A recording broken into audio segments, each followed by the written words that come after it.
Good evening and welcome to the December 15th meeting of the Falmouth Conservation Commission. A couple of things before we start. Is anybody here for anything besides Perch Pond? Well, except for Chip and Raoul. you guys don't and count. You're the Dave. engineers on those. I mean, because we had to move some things around, so we just want to make sure that nobody's... So everybody here is for Perch Pond Perch dredging Pond. project, correct? Okay, thank Okay. you. The other thing, if you any electronic devices or cell phones, would you please silence them? We'd greatly appreciate it. Yep, I forgot about that too. Also, if you're here to speak on something, we encourage you to do so. We just ask that you go to the podium, give your name for the record, and then have your say. Okay, so first up tonight is a request for a hearing under a notice of intent. All hearings of the Falmouth Conservation Commission are held simultaneously under the authorities of the Massachusetts Wetland Protection Act and the Falmouth Wetlands Bylaw. Although a single decision of the commission is issued, it represents a separate decision under each authority. So, first up, okay, Mike recuses himself.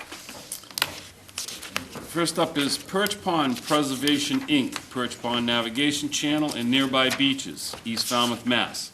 For permission to maintain maintenance dredge the Perch Pond entrance channel from Great Pond, 40-foot wide by 650 feet long, to a depth of 4 foot, and provide beach nourishment with approximately 1,100 cubic yards of sandy sediment from just north of Harrington Street boat ramp to just south of the east end of English Street and the associated excavating, grading, and landscaping. And we're starting without Jen, so, sir, if you could just give your name for the record and... Good evening, members of the commission. I'm Brad Holmes with Environmental Consulting and Restoration. Along with me this evening is Mike Porcelli from Falmouth Engineering and the Perch Pond Preservation Group, as you see here in the seats. What we have done is we've submitted a notice of intent for maintenance dredging of the Perch Pond Navigation Channel with associated beach nourishment on the nearby beaches along Great Pond. The commission may or may not be familiar with this project from the last time it was done in 2001. I'm not sure if any of the members were still on the board. I was not involved in that previous project. I handed to the commission a handout that tells you where we are now and where we're going from here. As you stated in the introduction, we're looking to maintenance dredge the Perch Pond Navigation Channel to a depth of -4 feet. The purpose is to improve the safety for navigation and improve tidal flushing in and out of Perch Pond. This was done by the Town of Falmouth Waterways Commission on about 2001 with permits previously approved for that through the town, the state, and the federal authorities. What we've done is we've designed our project to mirror the past projects so that we're fall within the realm of maintenance dredging to follow along with what was done in 2001. If you'd like to go to the handout, I'll just go through some bullet points. We have completed a existing condition survey. Falmouth Engineering has gone out and done a bathymetric survey of the navigation channel. It shows the area has shoaled up significantly since the last dredging project, which is in this region here. I don't know if everybody can see this. Is the proposed dredge footprint. There's a cross sections here that give you additional detail. The material has been analyzed. We've done borings in that area, and we've found that the material is at least 98% or better consistency of sand. So it is suitable for beach nourishment, similar which was done in 2001. What we're looking to do is use that material on the Town of Falmouth beach. As you'll see here from approximately the boat ramp up to the area right in line with Chestnut Street, Scylla Street here. There's a profile of the coastal beach. What our intent is to use that beach nourishment within that toe of the coastal bank where it's really significantly eroded, push that nourishment into that erosion cut, and then nourish the beach from there.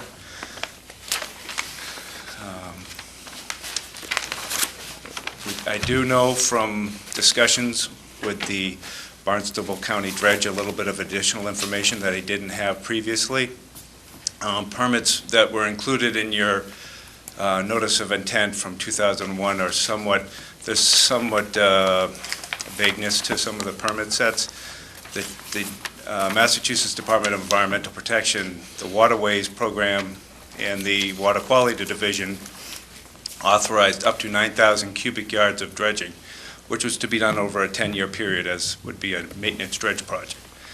The order of conditions referenced another number, I believe it was 615 cubic yards, somewhere in that range.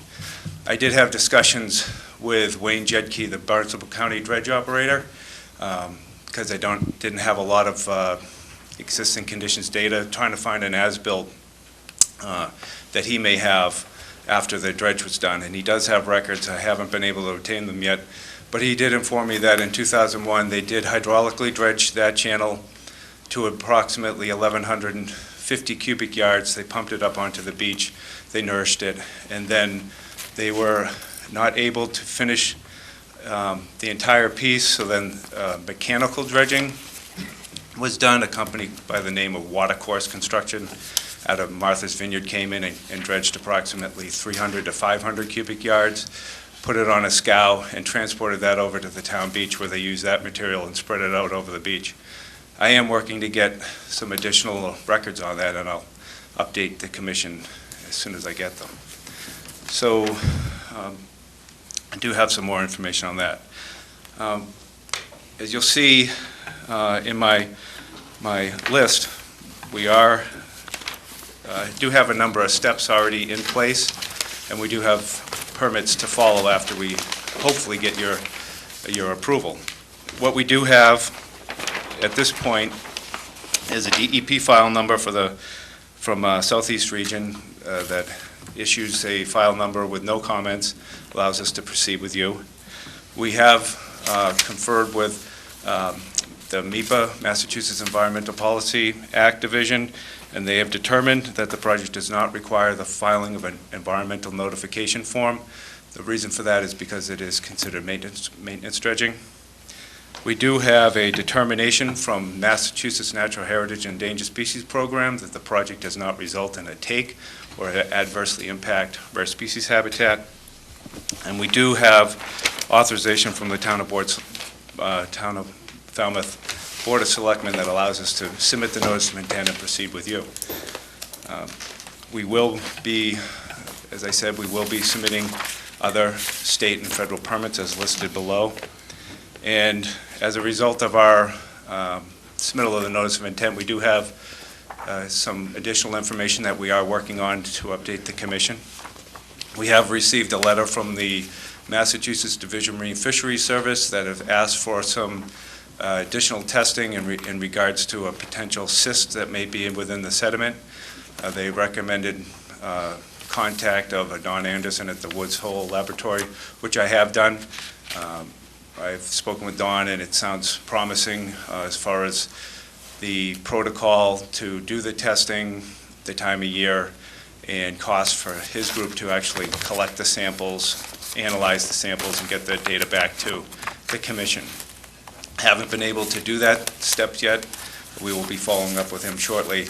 Talking with Mr. Anderson, the cyst, according to him, is within the top 15 centimeters of the sediment, so it wouldn't be something where we need to do a full boring as we did for the dredge samples that are analyzed and included in your notice of intent. So it's I think it will be a little easier sampling protocol, and it doesn't sound to me from his discussions that it will be that intensive of sampling. So we'll be, as I said, we'll be investigating that further and updating the commission on that. There has been a request by the Shellfish Constable to perform a shellfish survey. I've been back and forth with him to set up a meeting. I'd like to sit down with him and talk about that. In my past dredging operations, typical dredge projects would be a range of shellfish investigations where shellfish within the footprint would be harvested by commercial shellfishing prior to the work, or they'd be relayed over to another area. We'll be looking to discuss that with the shellfish warden. I know that the town of Falmouth has strict protocol for shellfish surveys when they pertain to structures, such as piers and ramps and floats. And I'm not sure if that's applicable for a dredge project. That's something where we're looking to talk with the shellfish warden about. I know, for instance, the town of Falmouth recently undertook which I'm sure you're all more familiar than me, 10-year comprehensive dredge and beach nourishment permit, where the town authorized 22 dredge sites. I did get a chance to speak with a consultant for that, as far as what were the requirements for shellfish surveys on those 22 sites. And what I spoke with Ms. Fields at the Woods Hole group, she said there were no requirements for shellfish surveys. What the requirement was that if there was a previous permit, like a dredging permit, and that permit required relaying of shellfish, then that was held for the 10-year comprehensive permit. So as I originally started with this, we'll be investigating that further and sitting down with the shellfish constable and getting back to you on those issues. I think I've given an overview, so I'd like to ask any questions you may have. Okay. Jen? Just a few questions. Brad, what's the time of year you're looking at for your cyst sampling? Don Anderson said this would actually be a perfect time. Time of year? Oh, good. It's not weather dependent as far as freezing conditions. They just need to be able to access the water and Okay. do the sampling. And you haven't been able to connect with Mr. Martinson yet. Do you have a time frame for that? As soon as we can. I have had some emails back and forth, but I figured at this point, let's have the hearing and follow it up. I'll push him further after our meeting tonight. So I have not had. Yeah, because his schedule is getting kind of tight, and so is mine, so I'll have to probably sit down sooner rather than later. So if you are having to do a survey, you can get going on that. That would Okay, work. this is a little different than the comprehensive dredge permit, as those were for the large ponds and for herring. So to open up like fresh river and salt pond and the smaller things for the passage of herring, and to keep those little inlets open, and the other ones were to keep the large inlets for the salt ponds open. So this is a little different, so, and I know Chuck is concerned with this area, especially its impact to soft shell, so that might be the reason for a shellfish survey in this case, as opposed to the ones at the mouth of like Great Pond, which get dredged routinely for boat navigation. As I said, we're looking to have that meeting as soon as we can, and No, yeah, I know, I saw the That'd be emails, great. so, yeah, we'll try to get together. Like I said, his schedule's a little tight, so. I'll just hold any other comments till after. I mean, I'd like to see the shellfish constable's comments, prior to. I agree. Jamie? You say on here you're expecting 1,100 cubic yards to be removed? that's Is correct. that accurate? And the last time it was done was 2001? Correct. Thank you. I'm good for the moment. Thank you. Mary? Just in terms of the scheduling, we have a recommendation from Division of Marine Fisheries that it not be done between January 15th and September 15th because of winter flounder and other spawning. So if this survey can be done now, I'm not sure when that window closes, but the overall window, I would say, closes by January 15th. We wouldn't be in a position to be able to do it this year. Yeah, okay.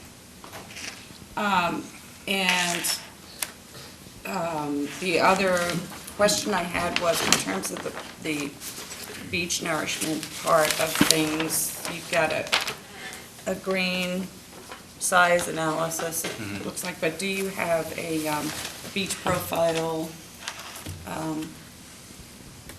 analysis prepared? Yes, we do.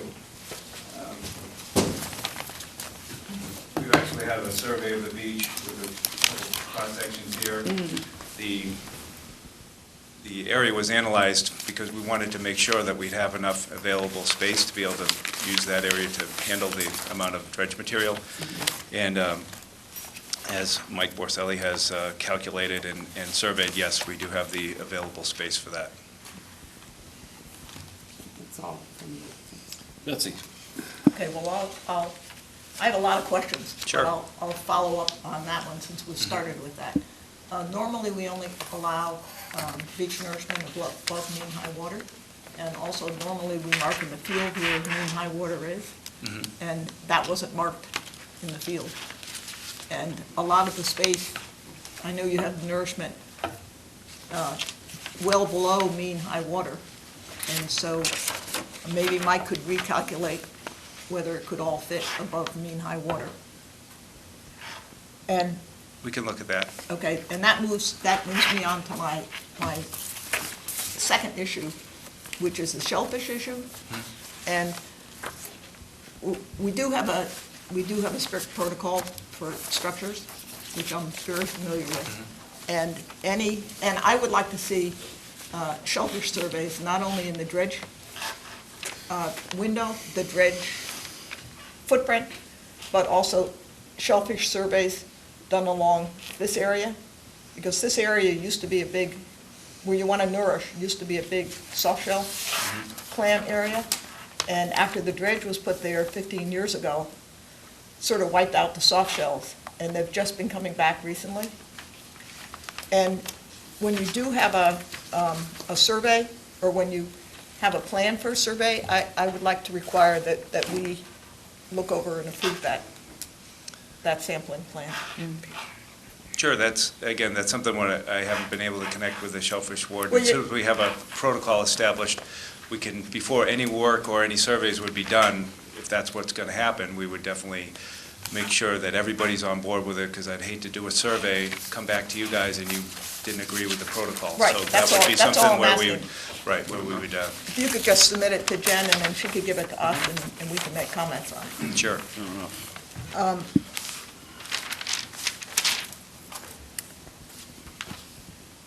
Is there a reason why the last one was dredged to 3 feet, and this you're asking 4 feet? What the last dredge was called out as -3 feet pay for. What that means is a dredge operator can never get the machine to 3 feet, so they call it pay for, which is actually an over dredge. What they did before is they had permits for -3. I'm not sure if the language said pay for, but it was dredged to -4, between 3 and 4. That's what And so now you're just saying you we're want just to saying dredge to 4. -4. All right. I'm not calling out a -4 pay 5, we're calling out just -4. You know, it would be 4 or higher, because obviously you're not going to be able to get that straight line underwater. Okay. The other thing, I'm a little bit concerned with, I was out yesterday at high tide, and some of the areas along where you say you have beach nourishment, it's going to be, if you put sand there, it's going to be right on vegetation.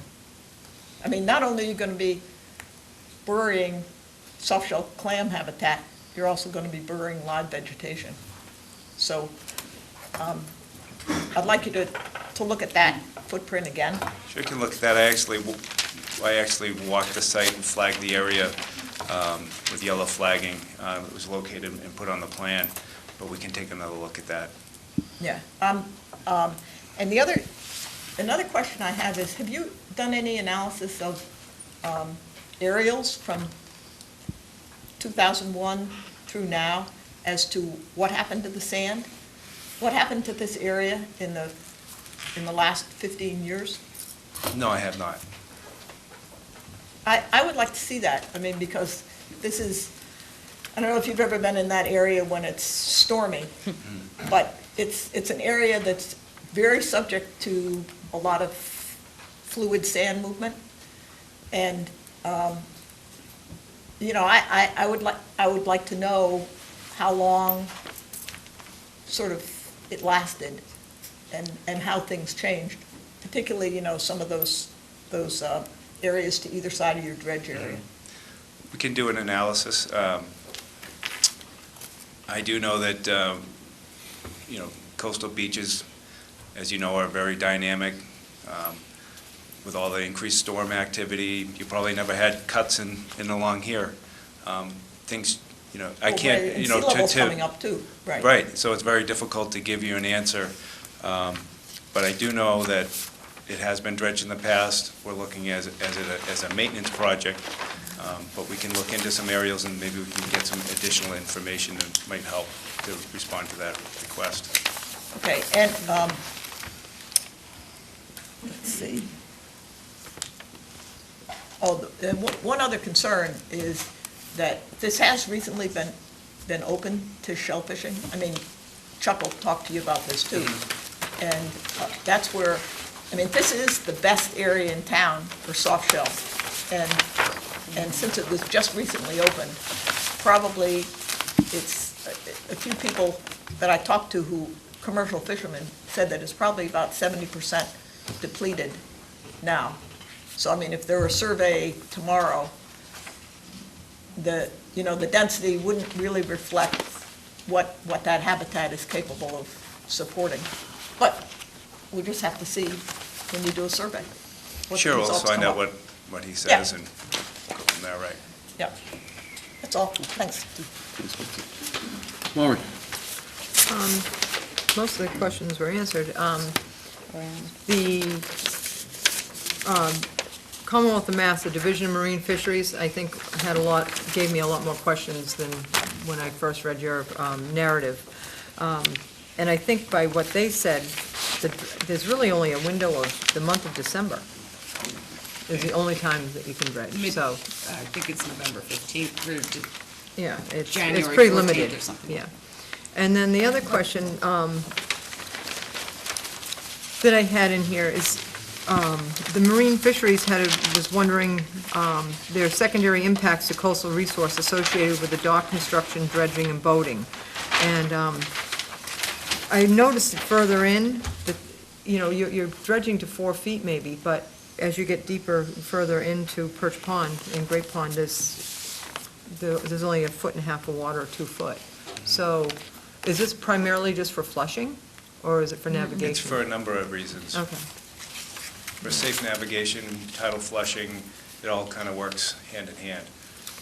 We're restricted to be dredging within the previous footprints to qualify as maintenance. If we were to go beyond those footprints and say we were going to go further into Perch Pond and make areas deeper in there, that would trigger a different realm of dredging. It would be called improvement dredging. It would trigger a lot more different permitting.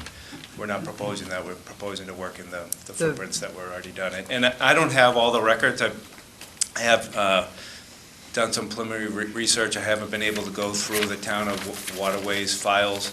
I do know that, you know, from what I've submitted and included in the packet, that it was done in 2001. I don't know, the town may have been dredging this routinely over the past 100 years. I'm not sure what the past records are before that. You may have better records than I do. I think I was on the board when they did this in 2001.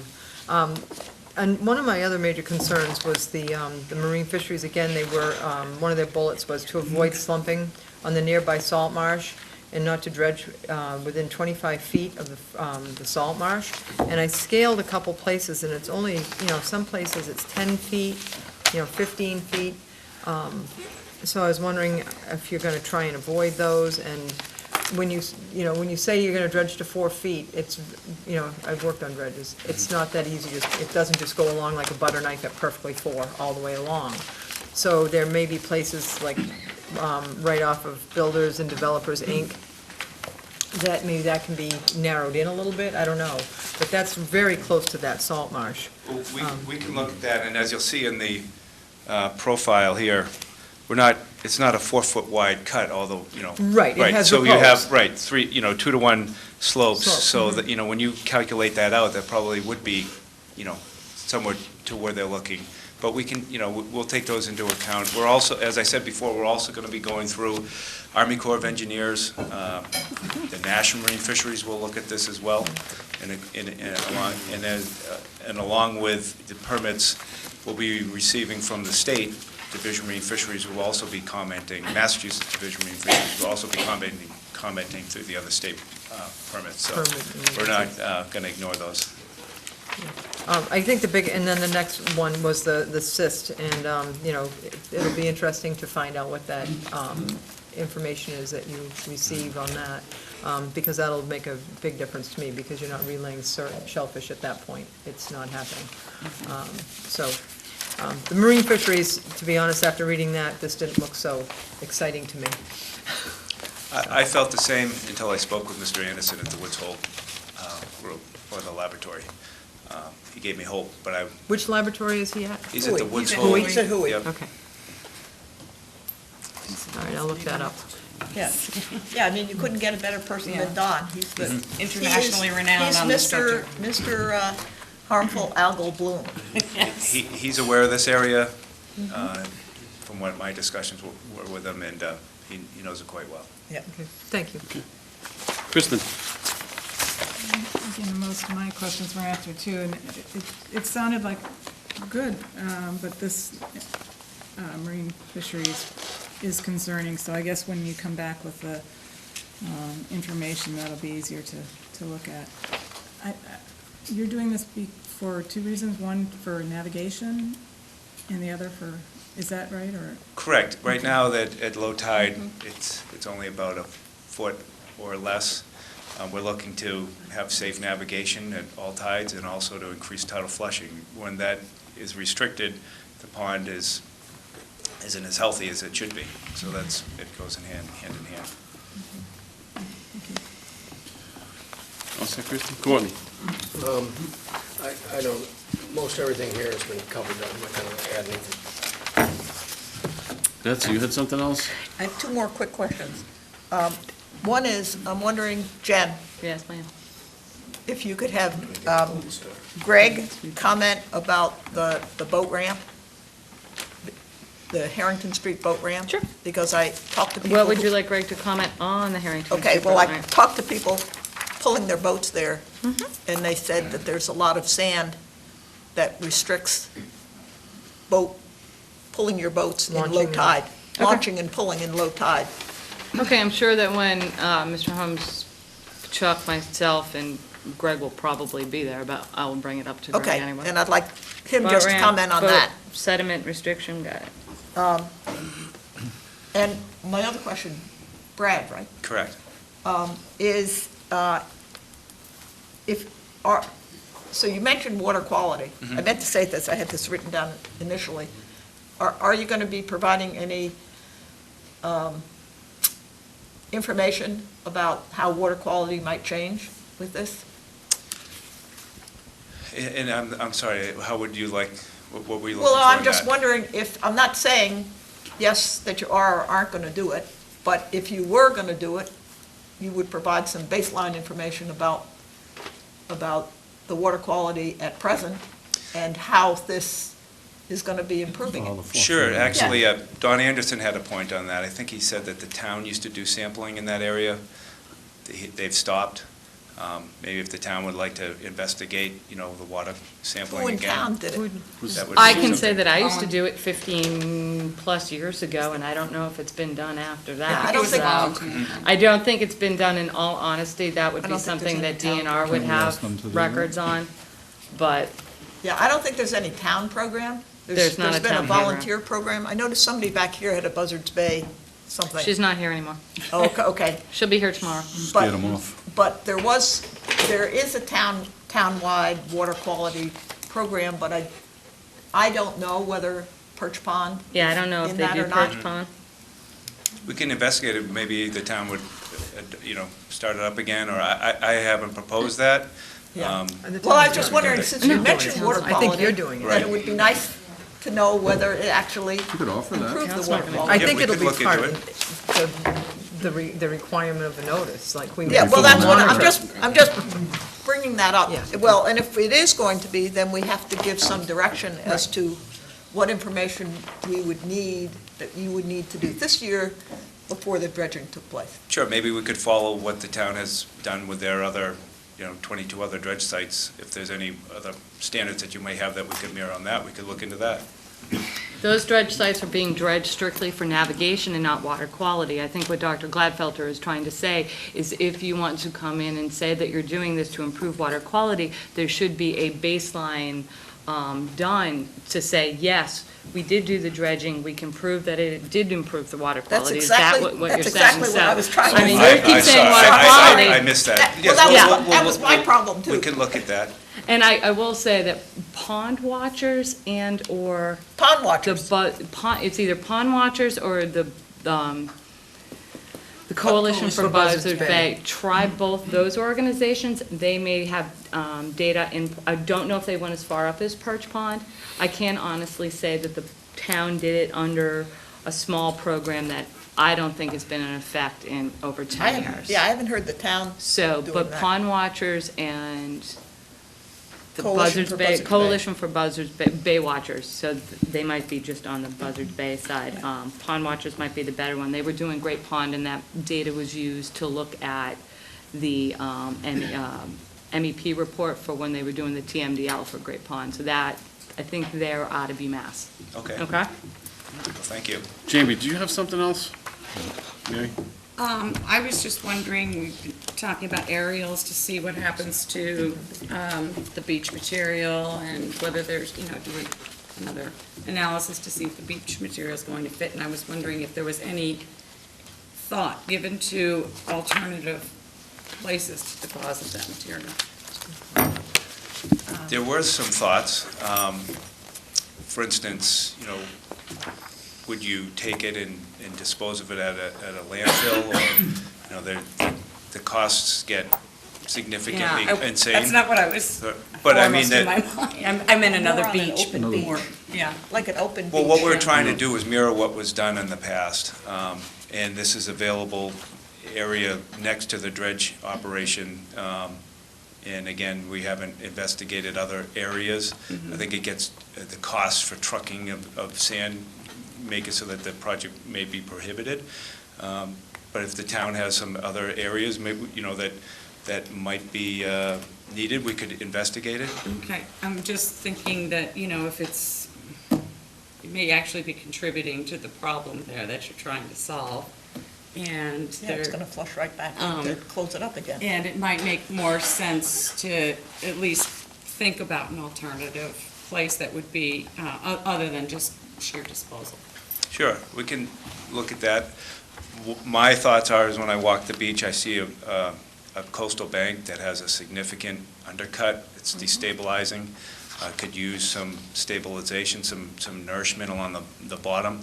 It would enhance the roadway system and the butters along that area. So my thoughts are, not only is it the material suitable and good for beach nourishment, but it would also help to mitigate that problem. So I thought it was a win-win, but we can also investigate some other alternatives. Mr. Chairman, I have a All set, question. Mary? Okay. Okay.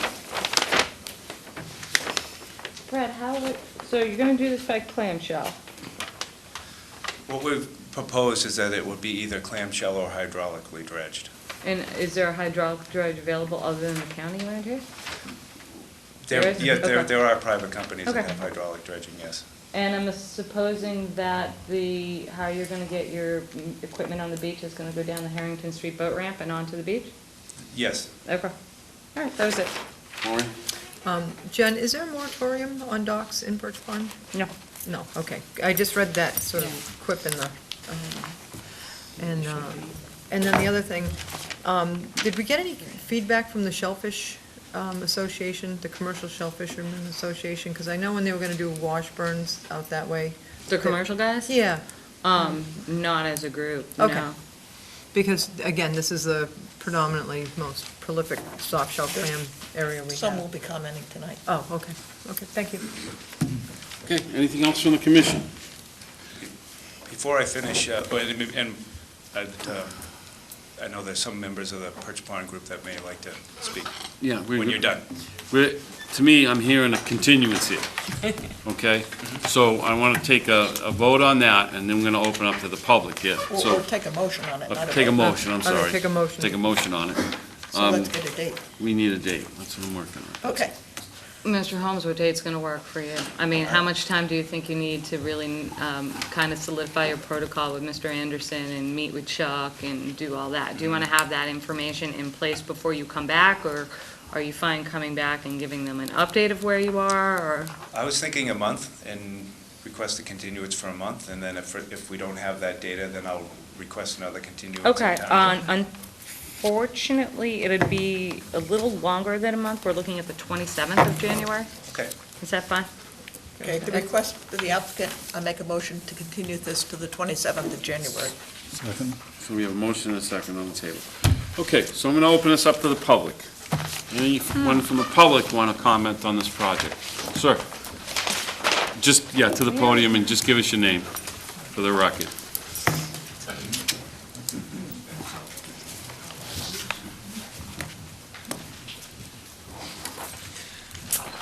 Sorry. But you're ignoring.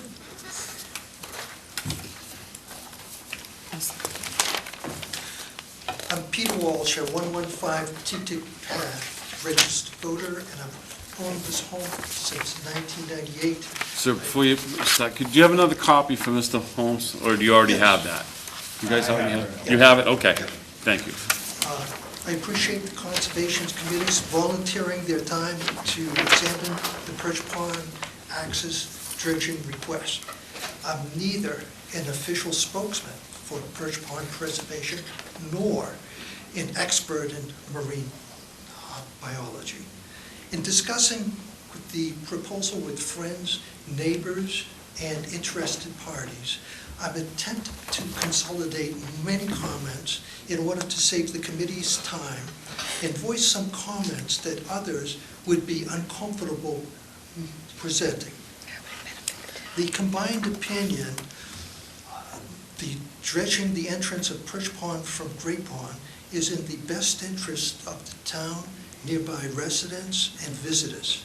I understand that the Conservation Commission normally evaluates the following items. Number one, water pollution control.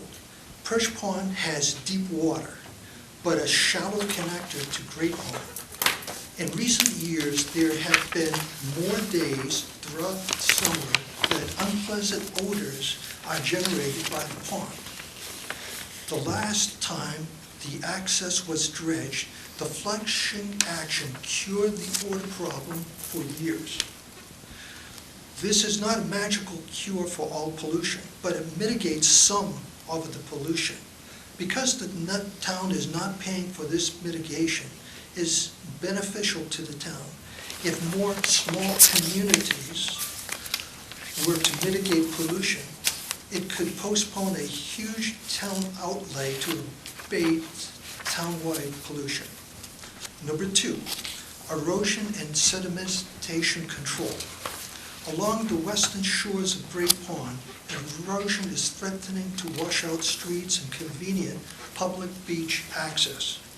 The return of sand to this area using dredged sand is currently being offered free of charge to the town. Other town solutions would be costly to the town. Number three, storm damage prevention. The western shore of Great Pond is fragile and at risk for further storm damage. The sand from the dredging operation would slow down additional erosion from the remaining shoreline. Number four, aesthetics and recreation. The tidal restriction causing occasional odor and gray color of the water is discouraging swimming, boating access, and other recreational use of Perch Pond. Dredging the access would help remediate this problem. Number five, shellfish. In the year 2000, some people had concerns about how the channel dredging would impact the shellfish. In the following years, the flushing improved the water quality so much that areas in Perch Pond were opened up for shellfishing. As the channel filled in, Perch Pond's shellfishing was again prohibited due to health concerns. There are stories of Perch Pond being totally open years ago for shellfishing before the channel was choked up with sand. Maybe to maximize commercial shellfishing, an 8-foot deep channel instead of the proposed 4-foot channel would be better. Local people feel dredging Perch Pond access would be beneficial to the town. Some people have felt so strongly that they have donated money to fund the exploration and feasibility of the project without asking the town for money. If the town chooses to add costly restrictions and costly orders of conditions, the people will see the cost as too great and stop donating. Most people want to protect our environment, but they cannot afford to sponsor unreasonable testing. The dredged sand is proposed to be deposited in the same place as 2001 dredging. The Marine Fisheries sent a letter offering their opinion.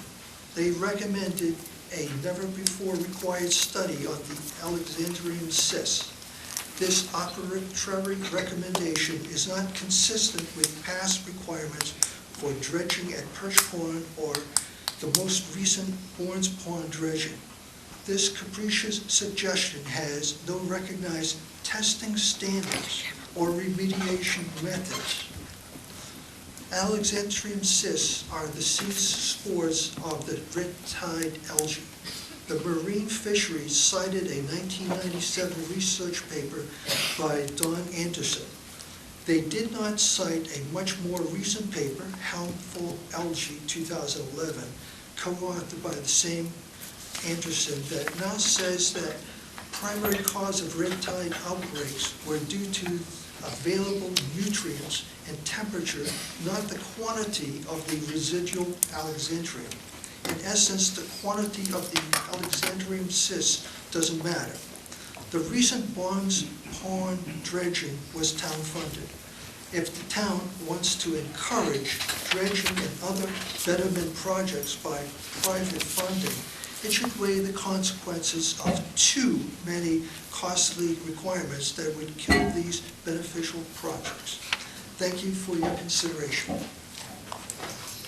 Okay, anyone else? Mr. Chairman, just to clarify a few points on that, the Bournes Pond dredging, the reason that Perch Pond, this particular survey is being required in Perch Pond and not Bournes Pond is this organism is not located in Bournes Pond. And Betsy can talk more about that, and also Perch Pond was dredged because it was a requirement of this board's order of conditions when they did it. The town undertook a major beach nourishment program and nourished the west side of Minot Beach, in which we all knew that the sediment was going to end up in the channel of Bournes Pond. So this board put a condition on the beach nourishment project at Bournes Pond that it be dredged if the channel was restricted after that project. So we need to have our history straight. Sir, I understand your concern, and I know sometimes that things that we ask to be monitored seem to be sort of capricious, but I don't know if you're aware of the fact that this particular harmful algal bloom, when it occurs, and it did occur a few years ago, it's normally on the upper part of the Cape, the northern part of the Cape, but it swung all the way around and actually into Chatham. And it didn't get here, but should it occur, it means that none of us, well, I actually am allergic to shellfish, so I don't eat it now, but none of us are going to be eating any of that shellfish. It's a real problem, and the cysts have been found. Dr. Anderson and his team have surveyed all over the Cape, and this is one of the few places, fortunately, it didn't, when it came around the Cape, from the north and around the Cape, it didn't affect most of our areas, but for whatever reason, they did find cysts, and that's a concern. I mean, should they be disturbed, and should the conditions be right for them to propagate and produce the toxins, it wouldn't make any of us very happy. So, I mean, I understand your concern, but this is really a valid Request. requirement. Yeah. Dave, did I see a hand up?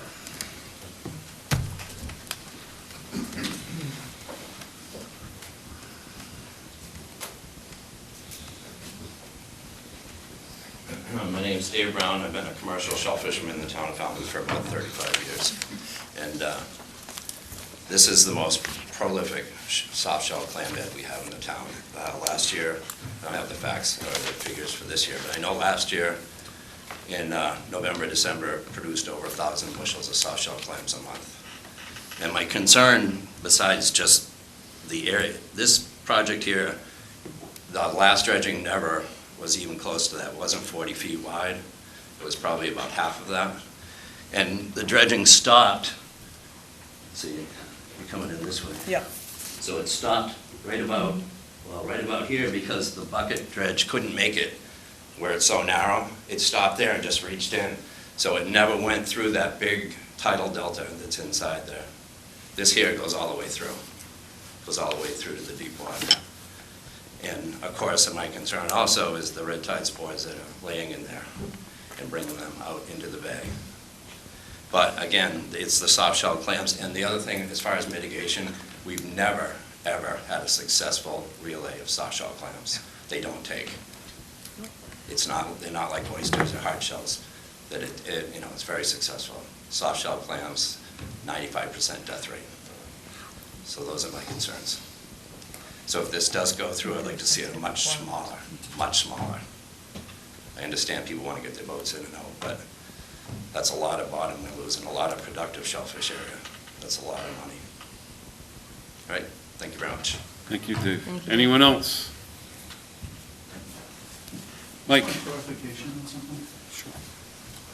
Mike Borselli, Falmouth Engineering. Simple clarification.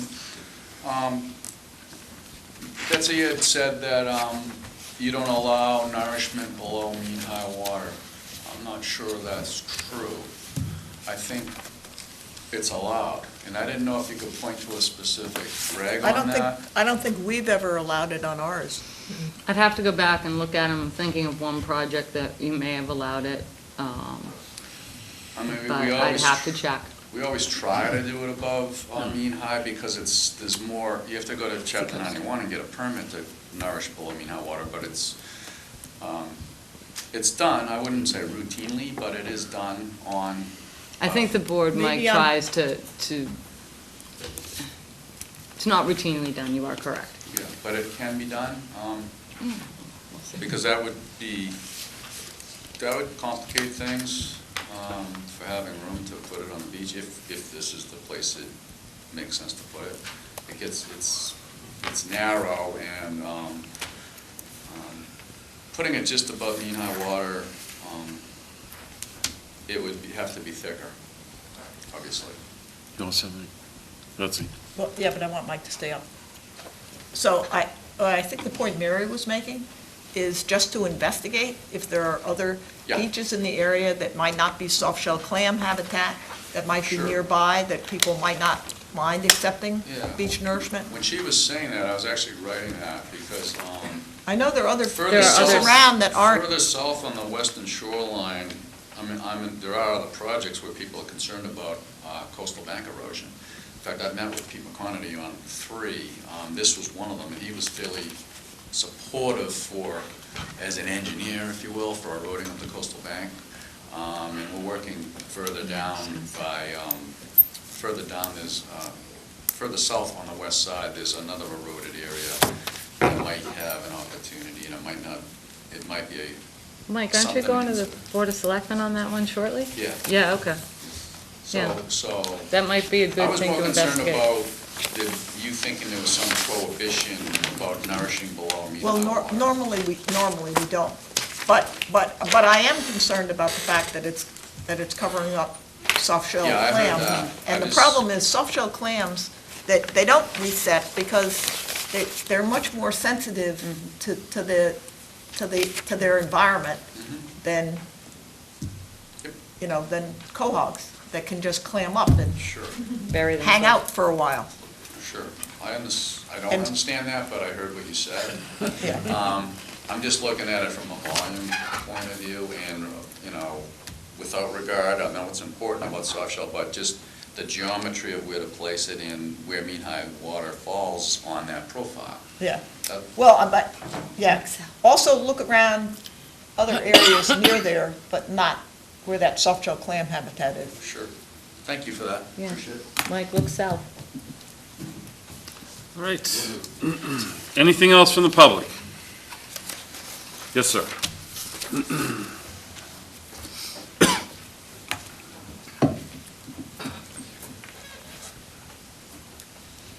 My name is Lawrence Humber. I live at 105 T-Ticket Path.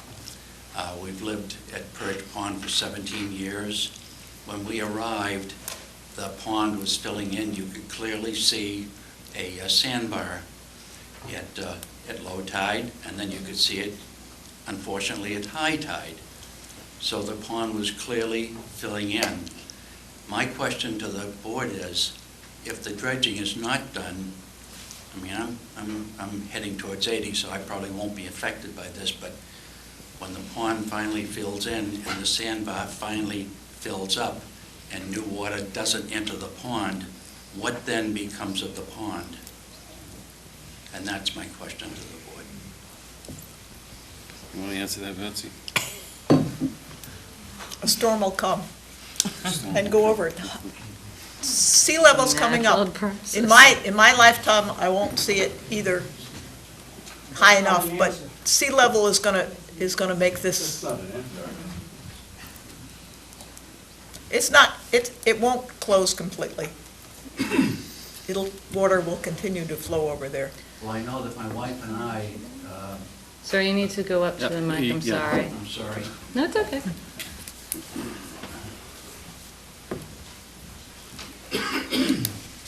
on the first years that we were here, we weren't aware of the pond and what happened to it, and we weren't aware of the algae and the odors and so on. People call it odors. It actually was a stench. It was much like a septic system that had failed. And what happened is we started getting headaches. We couldn't stand the smell. It made us dizzy, so my wife and I went to my daughter's home in Boston and stayed there for a few weeks. So perhaps the pond won't entirely close down, but what's left will not be pleasant. I can assure you of that because we lived through that. Anything else from the public? Yes, sir.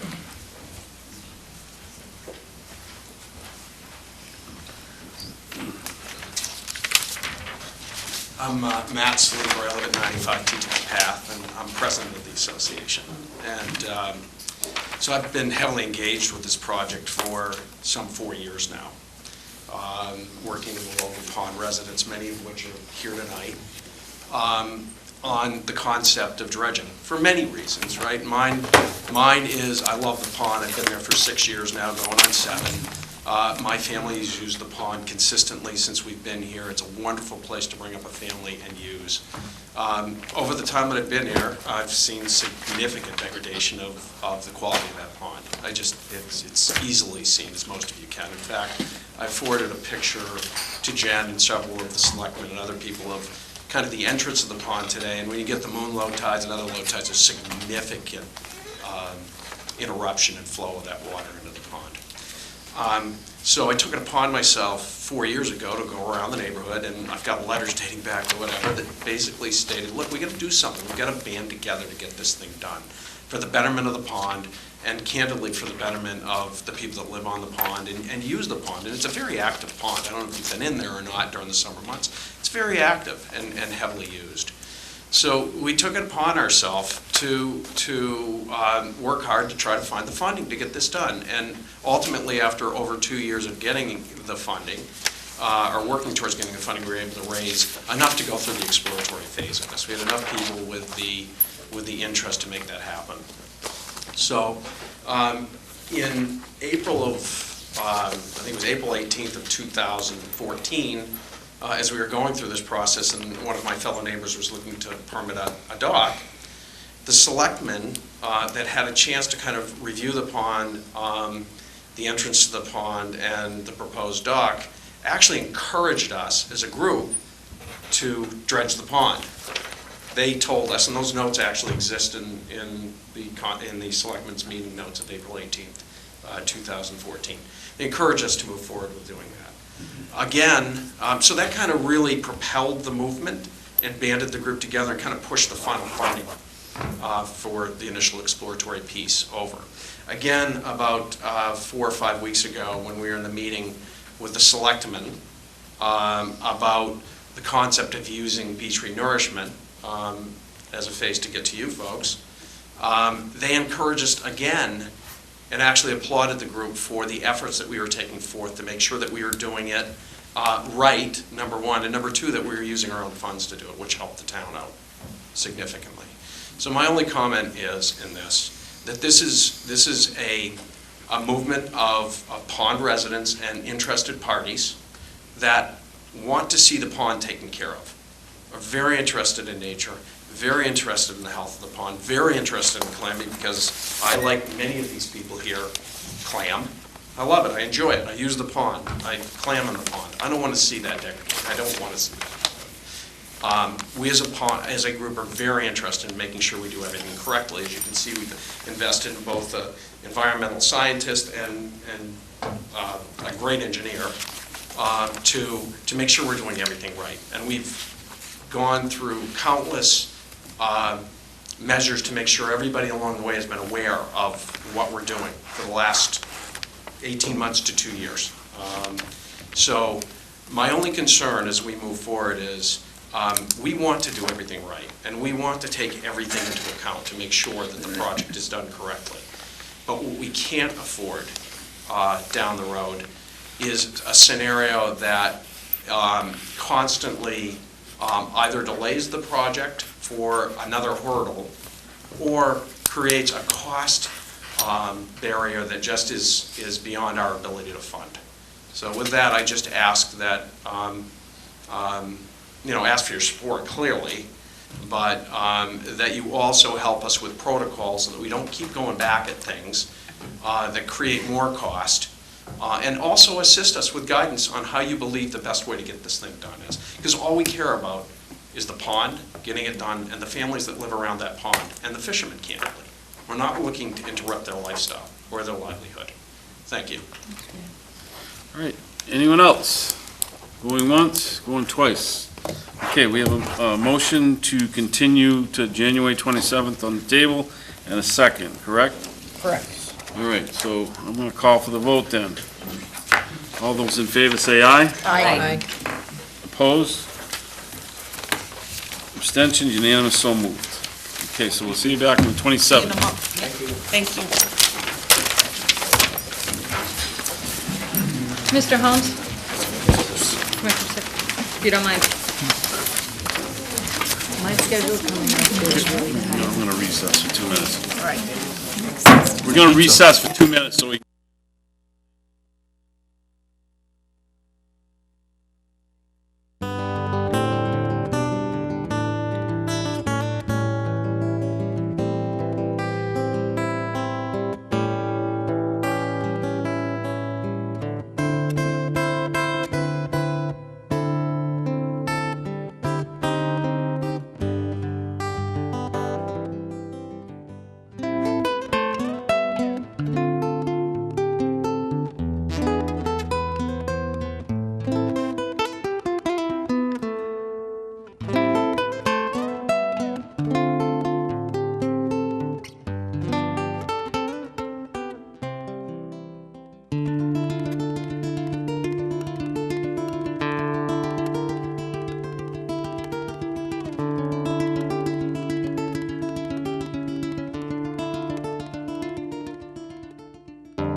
to move it along. We have other business tonight. Thanks a lot. That's got why we other gave you the business 2 tonight. minutes. Thank you.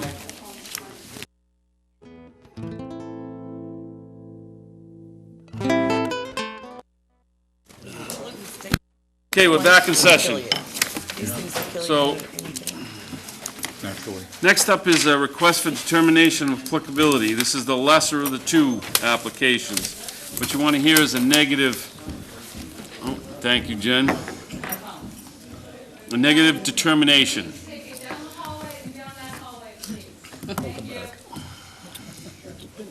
Wait for a couple of weeks now. I'm not allowed to shut the door because it's an open meeting.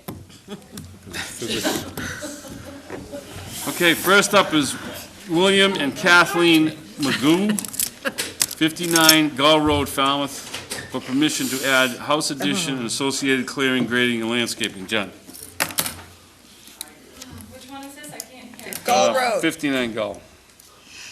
Staff's recommending a -2 under the state and the bylaw with the resource area boundaries not confirmed. So moved. Second. Second. I'm gonna say Mary. It would sound like a tie, so I'll give it to Betsy. But I have a question before we vote. Where's Gull Absolutely. Road? South Mill Road. Correct. Off of, what's the next one after him, is South Road? Near Sitters well, Pond. Uphill. Yeah, Okay. Sitters South, Pond yeah. area. Okay, got it. Thank you. Okay, anything else? You got it? Yep. All right, Jamie, you voting on this, or you Abstain. standing down? Okay, you're standing down, so. All those in favor say aye. Aye. Those opposed, no. Abstentions, unanimous, so moved. Next up is Martha Rizzoli, 28 Barneck Road, Woods Hole, Mass., for permission to remove the front entry concrete slab, construction of a new front entry, relocate an existing rinse station, and the associated grading and landscaping. Jen? Yes, Mr. Chairman.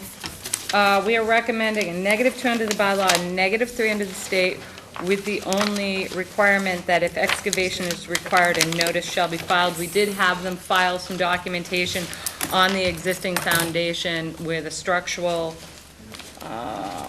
regarding the structural capability of that, so we got that information from the architect, so those are our recommendations, but if their excavation is required, that kind of changes the scope of the project. Move to accept staff's recommendations. Second. Okay, Courtney, Maury, any other comments or questions from the commission? Hearing none, I'll call for the vote. All those in favor say aye. Aye. All those opposed, no. Abstentions unanimous, so moved. Okay, request for a hearing under a notice of intent. Now, I already read this, so we should be good, right? I'm gonna have to reread that. but- No, I think you're good. No, you don't have to reread it, Mr. Chairman. Sit back in here. Okay, so first up is East Marine Corporation, 89 Falmouth Heights Road, Falmouth, Mass.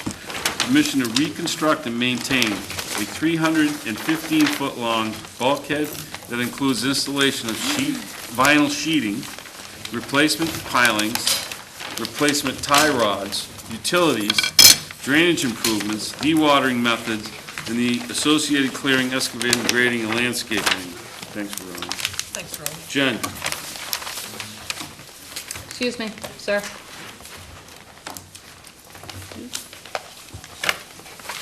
I'll save any of my comments until after Raul's presentation. Raul, good evening. Good evening. For the record, Raul Lizardi from Holmes & McGrath, engineers and land surveyors for the applicant. With us tonight is also Chip Schultz, who will be the contractor for this project. The project is at 89 Falmouth Heights Road. It's for East Marine Corporation. The project consists of reconstructing about 300 linear feet of existing timber bulkhead. The bulkhead that exists has been licensed through a couple of licenses from 1960s and 1970s. The most recent one in 1990, when the southern half section of the bulkhead was reconstructed. The intention of the project is to keep the existing timber sheathing, remove the existing timber piles, whale beams, install composite sheathing in front of the existing, in front of the existing timber sheathing, install new whale beams and a new deadman system. It is not clear if there's an existing deadman system, so we propose for excavating behind the existing bulkhead, to just above mean high water. What we're trying to do is avoid having to dewater on any of these excavation. So this excavation will expose the real well beams that allows to deconstruct the existing structure, install the new structure with new well beams, tiebacks, and a new deadman system. The project is also going to be installing drainage system in the form of a leaching trench along the length of the new bulkhead. Currently, the southern half of the existing bulkhead has a leaching trench. We're just going to continue that for the remaining of the project. So approximately 300 linear feet of the bulkhead will have some drainage improvements. The project begins at the southern portion of the existing lift pier, all the way to the southern corner of the property, and that's approximately 310, 316 linear feet. We're not proposing to dismantle the existing lift piers. Those lift piers have some structural beams that we're not going to be interfering with. Along the entire length of the proposed work, we're going to be deconstructing the first portion of all the other piers on the project. There's 6 existing piers. The first section of the decking will be deconstructed. The stringers will be disconnected from the bulkhead to allow for the installation of the new composite sheeting. The project was, I contacted the harbor master, Greg Fraser, to ask him about impacts on navigations on the inner harbor. He replied by email with a comment saying that he had no objection, and I'll be happy to leave a copy of the email for the record. Thank you, Raul. On that email, I attached a section of what we were doing, and I explained what I was doing. He provided a quick response saying that he had no objection with the project. We also received a response from Marine and Fisheries. They have some main concern about dewatering. However, the project as presented, we don't want to dewater. What we want to do is do most of the excavation and most of the work on the dry land. Most of the work, actually all of the work, is proposed to be from the upland side. No barge is proposed to be used for this work. The excavation behind the bulkhead will alleviate all the pressure that's currently against the existing bulkhead. So most of the work is going to be done on the upland side. The water side is going to be placing the whale beams, driving the composite sheeting, and driving the new fender piles. The work is to have the bulkhead be a structural bulkhead without the use of the piles. The piles are going to be there for tying back the boats and as fender piles. And if there's any questions, I'll be happy to answer. Jen? Raul, what's the time of year restriction on that for your, from Division of Marine Fisheries? The recommendation that they say on their letter is from January 15th to May 31st, which is the entire span of the winter. The applicant does want to use the winter for the construction of this project because during the spring, summer, and early parts of the fall, he's going to be busy at the site. Raul, can you do me a favor? Just our Marine Fisheries letter is down there. If you have it before you, can I see it? Is it maybe right there? I know you guys are going to want to work. I just want to see what. Thank you.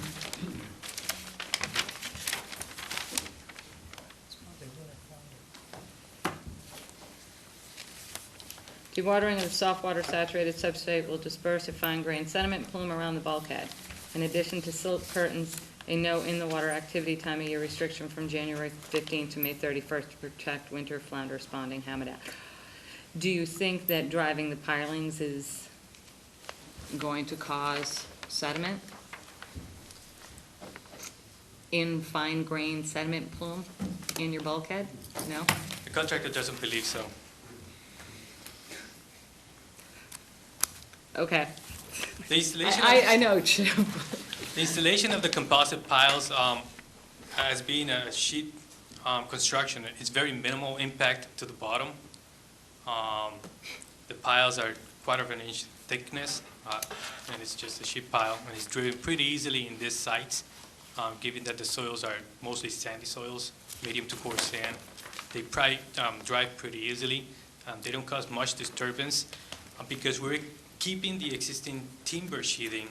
That's going to protect the water side from all the work that's happening on the upland side. So the existing timber sheathing in itself will work as a siltation barrier. Sediment barrier. Siltation. Raul, how many test borings, you know my concern. I've talked to you about I've talked to Chip about my concern. I do not want this thing extending 2 to 4 feet into the harbor, like I had an issue down at the end of the harbor when it was all of a sudden halfway constructed and the thing is out 3 feet. That is going to be unacceptable, and if that happens in this case, you'll be tearing it out, okay? So did you look down at the end of that dive at the bottom of that bulkhead and make sure that you can get the sheeting down tucked right next to what's existing? We did not do any boring in front of the existing bulkhead, so we don't know if there's an obstruction. Oh, so we did an underwater survey. How confident are you, Raul? We're pretty confident. This bulkhead was, the southern part was reconstructed in 1990, and it was installed right in the same alignment as the old one. So we believe the same thing can happen in this particular case. What we anticipate is the only obstruction is the existing front whale beams, and those will be removed for the installation of the new one. Hang on a second. Well, I mean, those are my concerns. My concerns is this thing, this bulkhead,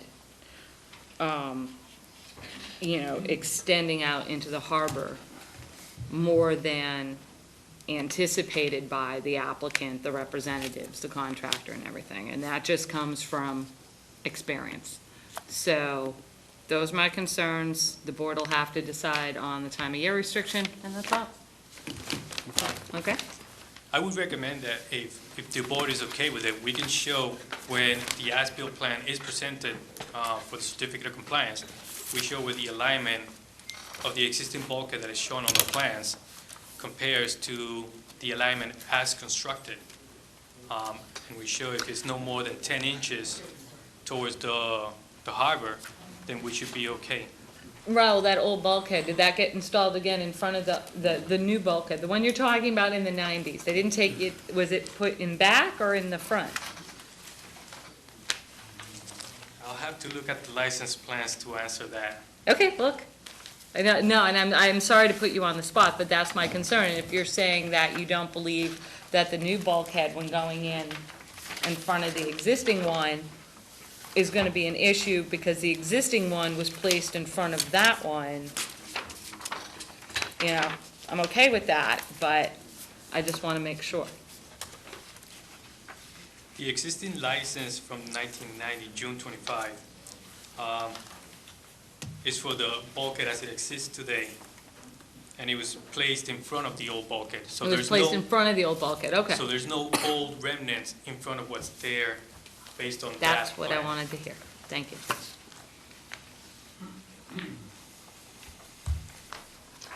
You all set, Raul? You all set? Jen, you all set?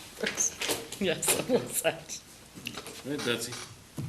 I just wanted to ask, this new bulkhead you're putting in is going to the same depth as the previous bulkhead? We don't have the information of the depth of the old bulkhead. We know that the southern part that was installed in the 90s was proposed to a depth of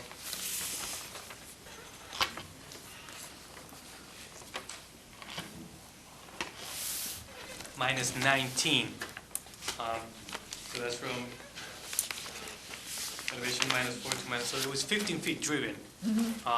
This one we're proposing to go to minus 10. So we're not going as deep as the one that is there. Okay, Jen, when you were talking about that one that went out, was that over by Clinton Avenue? Yep, That area? yep. Okay. I would like to see, I've always wanted to watch this go in. So when this goes in, let me know. I'd like to watch one of these. Ralph, well, just one more, just clarification. How far is this thing going to extend into the harbor as opposed to the existing one? 10 inches, no more than 10 inches, no more than 10 inches. And you're that confident, so if I go down with a ruler and start picking on Mr. Schultz over here, looking at 10 inches, you're confident with that? And you're confident in your ability, you can do that? Oh, this is gonna be fun. Okay. No more questions. Waiting till the OOC is ready. Okay. You want to set that? Yeah, that was my only Okay, question. Mike? You're going to remove the existing timber piles and whales when you cut the existing lagging. Is that going to stand up okay? Yes, Now, because, you pull the piles, as I understand it, the whales are gone. Now you get this thing sitting there. You gonna be okay? right, we're gonna be removing about 4 feet of overburden behind the existing bulkhead. So we're gonna alleviate a lot of the weight that's pushing against the existing bulkhead. They're excavating up They're behind. excavating Yeah, behind. I got that, but you still got 3 or 4 feet of, earth sitting there. Right, the intention of the installation is gonna be in sections. So the entire bulkhead is not gonna be completely excavated and completely dismantled That's and driven at the same time. So there's gonna be some support on those areas that are yet to be excavated. Then we're gonna be driving sections of vinyl sheeting along the way. And the section of vinyl sheeting, it's a lot stronger than the existing timber sheeting. The section we're calling, the composite section we're calling, is to become part of the structure for this new bulkhead. So we are comfortable that it's gonna hold up. Okay.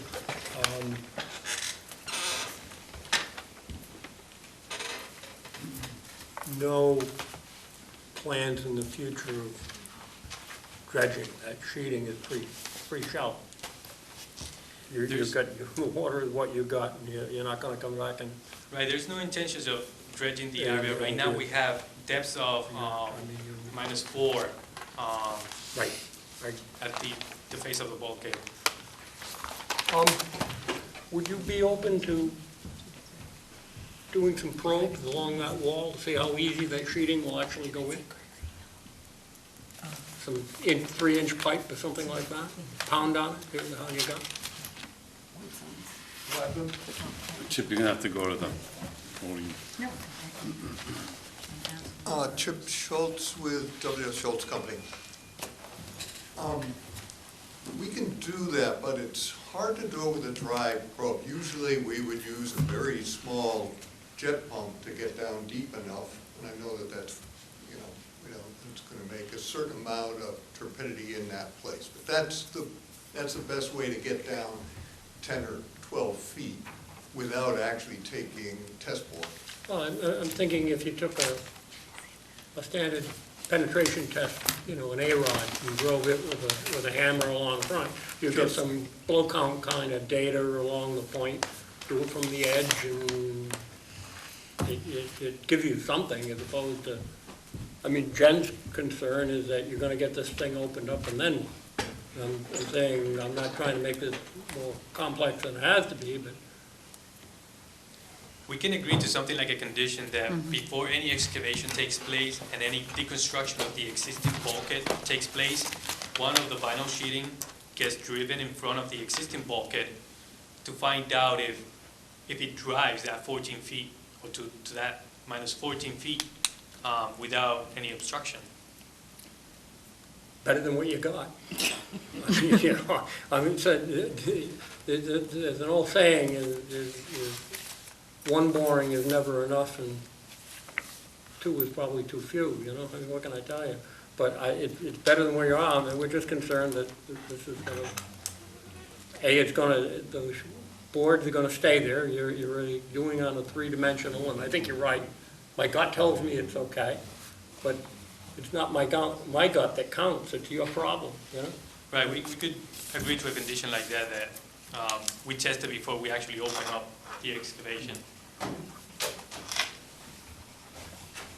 So in my experience, if, the reason we want to go outboard of the existing sheeting is that usually there's nothing out there, whereas inside there might very well be, number one. Number two, we gotta remove, if you go inboard, you've gotta remove all that stuff, and a lot of it's not gonna come out because it's been in there for so long. Right. So, in the interest of keeping turbidity down and keeping our, nice straight line there, we think that's the best shot. What we can do is, when we gear up for the job, we'll have a hammer there, we'll have some sheets, we can stick some sheets down with a vibratory hammer and just make sure we're not gonna run into anything. That's probably what we do anyway. We don't wanna run into a situation where we have to call Jen up and say we ran into an obstruction. Apart from hard Because everything's then going you're on. gonna have Jen, Betsy and I standing there looking, asking, what are you doing? No, you don't wanna do that. You're in the wrong direction. So that, I'm fine, I'm good. Maureen? They're gonna be taking the piles out, Jen, so we should probably make sure that it says, I think they're gonna be taking out some of the dock piles. And just to make sure that there's an as-built so that they go back to where they're supposed to be. The other thing,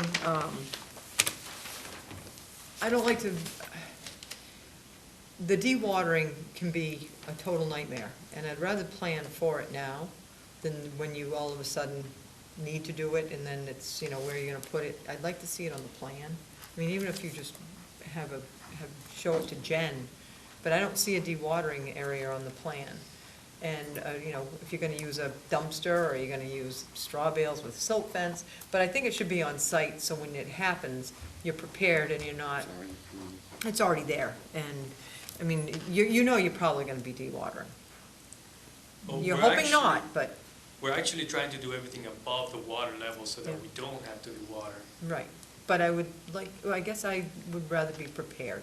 Better safe than sorry, Sorry. put a dewatering Because then we're basin gonna on just the shut you plan. down, and then that stops everything while you're figuring We it can out. agree to a condition that the construction plans Right. do show, Right, I just wanna give you, dewatering. yeah, so that you'd be able to draw that and give it to Jen, so you have a plan, she accepts it, doesn't have to be all of us, she'll know what we need. The other thing is the restriction again, Jen, what's the time? January to Do I have May? your thing? I stole it, sorry, January 15th, May 31st. Okay, so I'm just gonna ask a really blunt question. This was submitted in November. You've been doing this a long time, and there's restrictions for winter. We know everybody wants the work done in the winter because they have boats in the summer there. But I just think it's always sad that we make a compromise to the winter flounder. Like, oh, we'll make sure we don't have turbidity, we'll make sure this, we'll make sure that. They only have this little window of opportunity also. And there's such a decline in the winter flounder. And all these little teeny straws that just keep going on the backs of these winter flounder. I'm not gonna cave in on giving you an opportunity to do it during winter flounder. It's spawning. I just think that's what we have done. For 25 years I've been off and on this board, and that's what we do. That little teeny project won't make a difference, won't make a difference, won't make a difference. Well, it does make a difference, that's why everything's in decline. So, if you had done this and you started Labor Day weekend, you asked for the permit last June, but I'm just saying, maybe due to your lack of poor planning doesn't constitute an emergency on our behalf, or your project. So that's just my 2 cents on my soapbox tonight. Thank you. I'd just like to make one comment. Don't run, you don't. Present owners just bought the place. They had no control over that. Okay. So they're trying to improve the place as soon as possible. And I hope you And made it really needs it. And you made it clear about winter flounder to them. There was no way of getting it done earlier. Okay. All set, Maureen? All set? Kristen? I have no comments. Courtney? No comments. Mary? I just have one small thing concerning the stormwater management plan, the sedimentation and erosion control section. Item 8 in that section says, you'll retain the 200 linear feet of silt fence in the event erosion occurs. and take steps to control it anyway. In the event erosion occurs, I would also like it in the plan that you will immediately notify the conservation office. We can agree to that condition. Thank you.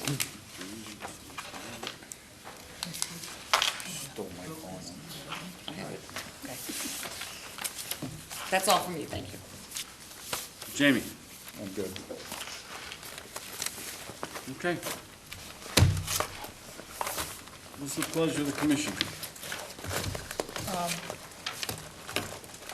I'll make a motion to close this hearing and, I'm not supposed to say it's for 2 weeks. Close this hearing and take it under advisement, that's what I say. Second. We have a motion and a second to take it under advisement. I'm sorry, yeah, close the hearing and take it under advisement. Any other comments from the commission? Any other comments or questions from the public? Okay, hearing none, I'll call for the vote. All those in favor say aye. Aye. Those opposed, no. Abstentions unanimous, so moved. Just think we get to do this tomorrow night, too. I know. Fine, not pissing me off. Trying to move it along here. You could Okay, actually next post up this tomorrow. is Andrew Zimmerman, 392 Quistit Ave, Woods Hole, Mass, with permission to clear invasive plants, preserve existing native plants, restore maritime shrubs and maritime oak holly plant communities on coastal bank and resource area buffer and the associated excavating, grading, and landscaping. Jen? I'll save any of my comments until after David's presentation and company. To you, Dave. Good evening, Mr. Chairman, thank you. For the record, David Barnes here on behalf of Andrew Zimmerman. I prepared the engineering plan and filed the notice of intent. Catherine Higgins from Wilkinson Environmental, who's with me, prepared the narrative and designed the project. All of the work is on the coastal bank, and it all involves vegetation management and habitat enhancement, and I think you'd be better served from hearing from Catherine on this. Unless there's specific questions regarding the engineering plan, I'll turn it over to her.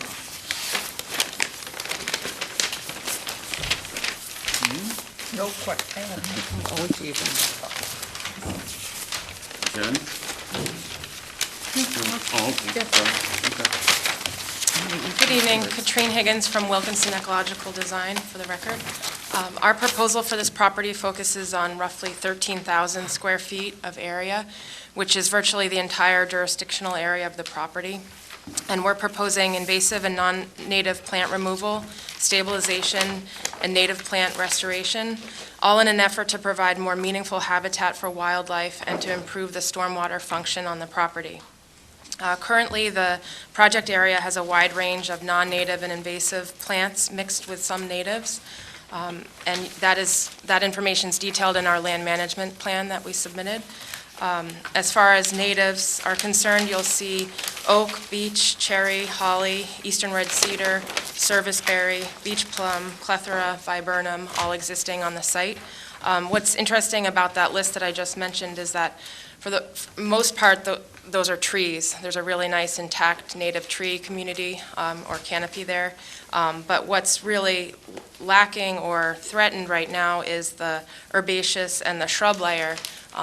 And that's because there's evidence that those layers, the herbaceous layer and the shrub layer, are already being outcompeted by the invasive plants that are on the property. And regarding the invasive plants, you'll see Asiatic bittersweet, black locust, sycamore maple, vine honeysuckle, winged euonymus, Japanese barberry, shrub honeysuckle, English ivy, just to name a few. Overall, those plants that I just mentioned, the site has at least 8 Massachusetts state listed invasive species, and out of that 8, 6 are also listed on the Massachusetts prohibited plant list. So they're known to be aggressive and nasty. These invasive plants, outcompete the native plants. They provide little to no habitat, and they threaten the soil stability. And just an example of that third of the soil stability that I mentioned, the plants like shrub honeysuckle that are currently growing along the bank of this property, although they look nice and lush in the middle of the summer, they have limited root systems. the shrub honeysuckles, roots only go down 12 inches to 16 inches down into the ground. So it doesn't have an extensive root system compared to some of the native grasses whose root systems go down 6, 8, even 10 feet down into the ground to really stabilize the soils and prevent erosion. So that is one issue with an invasive plant like a shrub honeysuckle. And then because they're so aggressive, they're out-competing the native plants, the native grasses. They're out-shading them. So the result is the plants that are growing on the bank have little root systems, and they're out-competing what should be there that has the extensive root system to really hold the soils in place. And if you were out there and you kind of looked along the bank, you'll see those barren and exposed soils currently there. So it's not an ideal situation for a bank area. So we're proposing to remove all the invasive and non-native plants. We would be doing this mechanically through low-impact machinery, and then hand removal where in more sensitive areas where we're trying to reduce the impact and using targeted treatments in those areas. All existing native vegetation, all the native trees and the shrubs would be preserved. We're not proposing to remove any native trees. And once the initial work has taken place, we would immediately seed and stabilize the area. We would be putting down erosion control blanketing where necessary on the steeper areas of the bank. And our restoration plan specifies appropriate seed mixes for the various areas of the project area. So any area, particularly closest to the water, where there would be some salt influence, we're proposing a salt-tolerant grass mix, for example. And so then once the invasives are held at bay, we're proposing to plant with native species. Again, they're all listed on the restoration plan. You'll see 143 shrubs, including bayberry, beech plum, clethra, Carolina rose, maple leaf viburnum, blueberry, sweet fern, just to name some. And then that would be supplementally planted with about 190 herbaceous species. Whitewood aster, columbine, little bluestem are included in that list. And then those grasses and forbs, along with the entire proposed meadow area, which is also included on our plan in a separate hatch, we're proposing to convert 4,000 square feet of existing lawn within the jurisdictional area into a meadow habitat. So these herbaceous plants will promote a rich habitat, particularly for birds and pollinators, key species that we always like to promote. And if you take a look at page 7 in our land management plan, there's a diagram there that shows how our overall planting scheme will contribute to opportunities of increased cover for wildlife, food for breeding birds, food for wintering birds, food for migrating birds, nesting sites, food for caterpillars and mammals. A few examples. And what's interesting about that diagram is that you can see how the expanded diversity really provides key benefits to wildlife, particularly in the late fall and winter and early winter months when the animals are looking for food to gear up for the winter. So in addition to improvements in terms of habitat value, I think it's important to also note that establishing a native herbaceous layer on the bank will help stabilize that area because the fibrous root systems, and not only just on the bank, but even the meadow area, the fibrous root systems throughout this entire project area of the grasses that we're planting in particular will act to bind and trap sediments. Really, they'll allow stormwater to infiltrate right into the ground before it has a chance to run off and become runoff and enter the harbor. So this work is really protecting the harbor as well. So just to summarize, before I would, happy to answer any questions, our work proposes restoration for virtually the entire jurisdictional area of this property and will provide a robust buffer, really 100 feet in width, to the resource area for the benefit of wildlife, soil stabilization, and improved stormwater function for the property. So that, I'd be happy to answer any questions you have. Jen?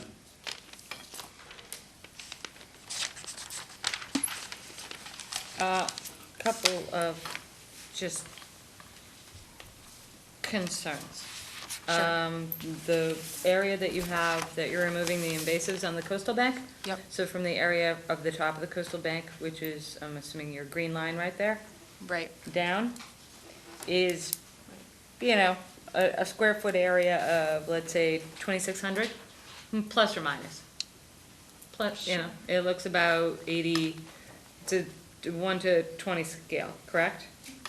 Correct, yep. Yeah, so like 80, like 35, it's around that. There's 46 shrubs. So I do want to see more of a shrub layer in that area, okay? Because all you're planting in there are the bayberries, the beach plums, and I'm not counting the bearberry as a shrub. Right, okay. And I'm really having a problem with the low bush up there as well. I'm not a huge fan of sweet fern. I'd like to see if you're gonna take that invasive layer out, I have no problem with going up towards making that area a wildflower mix. Even using some of the sweet fern to line your path down there, that's fine. But I would like to see a more robust shrub layer in that, on that bank. Okay. That's it. We can take a look at I that. just want to, you know, supplement those, your quantity. Sure. And other than that, I'm fine. Okay. All right. Courtney? What do you propose to do after the order of conditions expires in terms of maintenance? Well, what, I mean, clearly during the 3-year period, and I suppose if you have an extension, you know, it's authorized.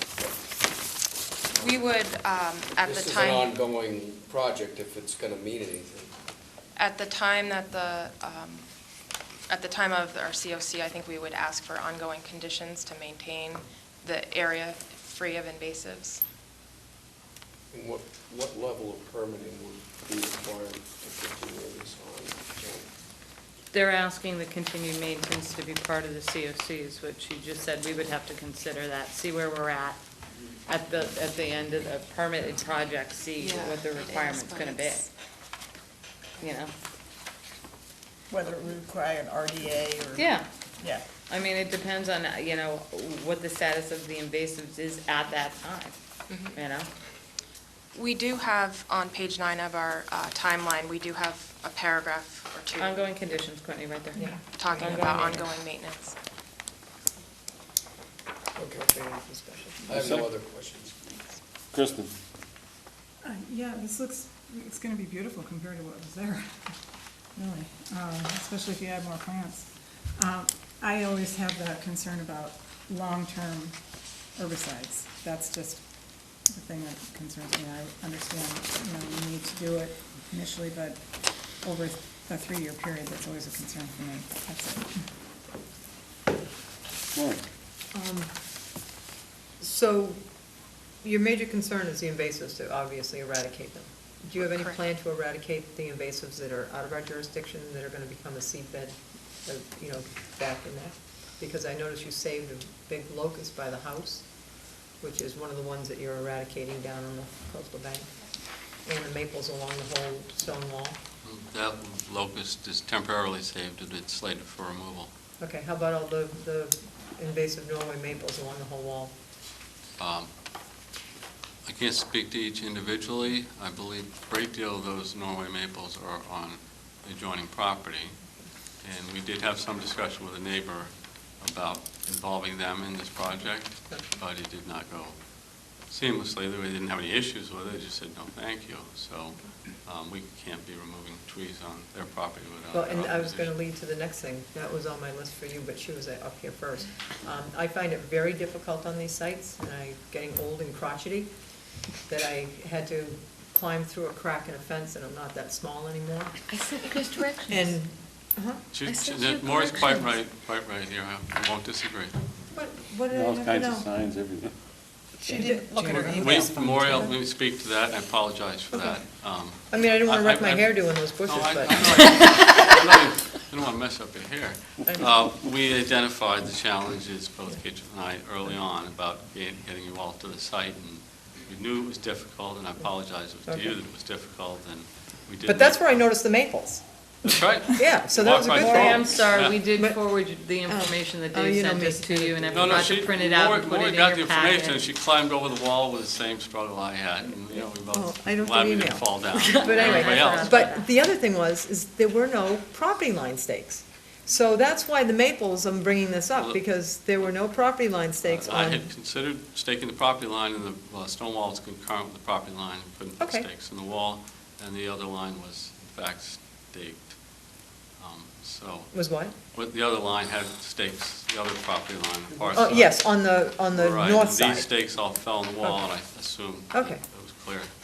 But the reason I'm going here is that the invasive thing, I'm glad you're eradicating invasives, there's no doubt about that. I just get a little miffed when the eradication is primarily for view.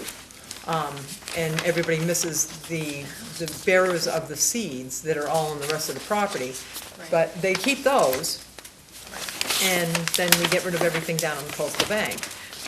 We really needed, I know you said you're gonna save the trees, the natives that are down there, but nothing's on the plan to even, except for the that's my 3 question. cedars and the oak, but the viburnums and the cherries and all the stuff that is still there. If I'm the guy going down, I'm just gonna see the 3 cedars and the 1 oak and go, okay, everybody's wholesale murder, let's go. So they need to be on the plan, so they would know not to take them out, because in the winter when things are dormant, it's tough to tell what's what. I mean, you know, but we dumb landscapers don't know that. So the other, the other thing, you said that grasses can go down 8 to 10 feet, their roots? Yep, some of the native So I want to ask you a grasses. question, what's the moraine there for those roots to go down through that? Probably what's the soil under there? Because I live in West Falmouth, and I haven't been able to dig 8 feet without, huh? Okay, thank you. So, that's in a perfect world in a prairie, they probably go down 8 feet, but West Falmouth and Quistit aren't a prairie, they're rock. And that's the big challenge you have, because they don't go down, and they don't hold, and every single thing there goes down, there's nowhere where you plateau, just kind of break the plane. You didn't show anything on the plan, and I would like to see maybe a slowdown somewhere, because the whole lot's like this, and instead, maybe you could just level it out somewhere to pick up some of the velocity, because you're not gonna eliminate the volume. But that bank, that's half of its problem, is everything's just been washing over and washing over. You go next door to that bark mulch heaven, and that whole yard is just mulch going over the hill. So, the one to the south. But anyway, those are my concerns. I know they're great projects, and I wish I went to Bernstein's, but they had chains up everywhere, because I would love to see how that elimination of every invasive species has gone, because I kind of looked over the bank from the road, and I couldn't see a darn thing down there, so I don't know how well it's doing. I'd like to be able Yeah. to visit some of these. Some of You- these- Jen, can you arrange for us to visit some of these sites? Because that one's got to be Sure. 3 or 4 years old, am I correct? Yeah, at And I think it least. was it Wilkinson, I think, that did that? It did. Okay, Bernstein's which would be looking good. really Yeah. beautiful. It's really beautiful, Yeah. good. There's the See, other that's what one, we- it was Yeah, it would be great Bernstein for us to be able and, to visit. And it's a very similar site. 230 Yep. Quistit. Yeah, it was Bernstein and the one with the little pond, and then Yeah. the bank, Weinstein. Weinstein, yeah. I'd be happy to that get you out if you could there. facilitate a Yeah, visit, sure. that would be great. Yeah. It'd I be mean, it would also just very be- helpful to see, the board to see Wilkinson's work out in the field, and And to support these, because, you know, we don't always get to see the end result, so. But otherwise, those are my only concerns, and Just to maybe follow up with a couple of your concerns, Mm-hmm. and I probably should have mentioned it in my discussion, but last year, we did invasive removal on part of this property outside of jurisdiction. I think you went Mm-hmm. out to review the Yep. project. So this applicant, I mean, I know he's under construction is kind of the focus now, but he's very committed to invasive removal throughout the entire property. Oh, good. And we've had multiple discussions with him, you know, this is a 3 to 5, hopefully longer year project, so it's not just, we don't have no intention of just going in there and removing the invasives and then turning away and, you know, forgetting about the project. And at the time of construction, myself would probably be out there flagging the trees prior to anything being removed, so that myself and then other people at Wilkinson, to make sure that, like you said, some of the native trees aren't identified on here, and I can probably try to work on that for the next round of, along with the more shrubs, maybe we can get some of the more existing native vegetation showing up here, so that might be helpful. Thank you. Sure. Mike? What seats are proposed for the seating area? It's Seating area. there, I don't know what type of seat it would be, something temporary. It's, the idea is because the applicant wanted to basically naturalize that whole area, they just wanted a small area I that like they it. could, I just just like it. It isn't a an velocity Adirondack zone, and I chair. don't want to see whatever is sitting there going, I guess it's east. Yep, So, maybe you know, 2 Adirondack chairs. Whatever it is, if if it's stone and sits, or B, if it can be moved, I'm thrilled. And Yeah. Beautiful place, nice is. plan. Yeah, thank you. And take it as a grain of salt, I'm a civil engineer. Thank you. I'm done. Betsy? Did everybody else find trees marked in our area? Is it on the plans? Any trees? No. No, that's what I, Yeah. So we'd like to see a plan come in where there are trees. And then we'd also like to have a condition that anything that is native that you're gonna leave, you're marking in the field, like the beach plums and, Sure. that you're marking the field. And my other concern, it really is, where it's a steep bank, it's clearly really eroded, and it'll be great, but I guess this is more to you, Maury. How much soil is left there? I mean, it looked like, there's not much there probably now. It's hard to tell without digging around, but I mean, it's just it's a shallow base. I mean, the coastal bank has sand and sediment, obviously. but it's real, I mean, underneath the honeysuckle, The big problem is there's not much there. when you start digging 1 or 2 or 3 gallon pots into a coastal bank, you've disturbed a lot of, and they're taking out all the root system. Right. So it's And I hard know to keep that- it stable while the other ones are growing. Right, and that is part of the plan. Yeah, with the jute Right. mat. Right. And the other, again, following up with one of your comments, and this will be both of you to think about and work on, is maybe do some kind of stormwater swale Yeah. before, partway down this slope to kind of catch it before it zooms down the rest of the way and takes whatever's left. I mean, as long as you're gonna be out there working. I think this is a great project, and it was a beautiful spot, and I didn't have any trouble, Maury, and I won't tell you why, but all I had to do was go over. I know why. You had to key to the gate. Betsy, I would nominally agree. The erosion I saw on the bank was more at the toe of the bank, and that seems to be the real problem with. But even further up in the bank where the honeysuckle is, You saw some washed out? yeah. Oh, yeah. Yeah, it was really washed But, out. I mean, clearly the site slopes right to the water, no question about it. It's just entirely vegetated, so I'm surprised that we have that kind of flow down through there, but. Or we've got- just we've take a got look that- at it. If we've got that kind of water moving down the hill, we definitely want to control it before it gets to Mm-hmm. this project, because it'll You don't wanna wipe out this project. Well, it hurts the project. Yeah. And the grass, when you're walking down the hill, the grass actually had fines all on it. It was like gray from the site, even though you have the sock. I mean, it just picks up, it's so fine. So, anyway. We can take a look at that for sure. Yeah. And I apologize, all the trees aren't on our plan. We actually have an inventory of them, so we can get that on there. No, they don't. I can. I have my handwriting on it, but. It's great, though. This was fun. This was a fun project to visit and to contemplate. It was nice the house was so far away from Anything else, Betsy? Yeah. Nope, that's it. Okay, Mary? I'm just not sure I heard everything. The seating area, it's just a small clearing, there's no installation. proposed, other than you might put some, couple chairs there? A couple chairs, But nothing, you know, like I can find. slate or... I can, the applicant was very flexible. We wanted to see what you would approve. There was talk of potentially, because I figured it would come up in a question, but crushed shell was one idea, or just some very naturalized pavers, like big stone with wide spacing in between, or just grass. It was... I'd be in favor of something like just grass. It is in the A zone.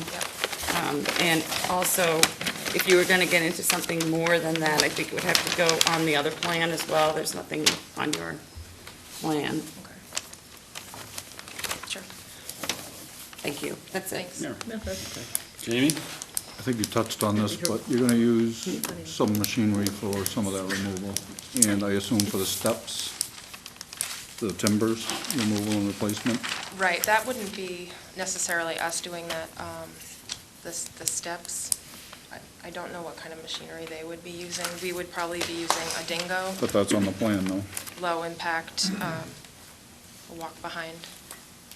But I can find out more details on the steps. That would be a Yeah. different contractor, yeah.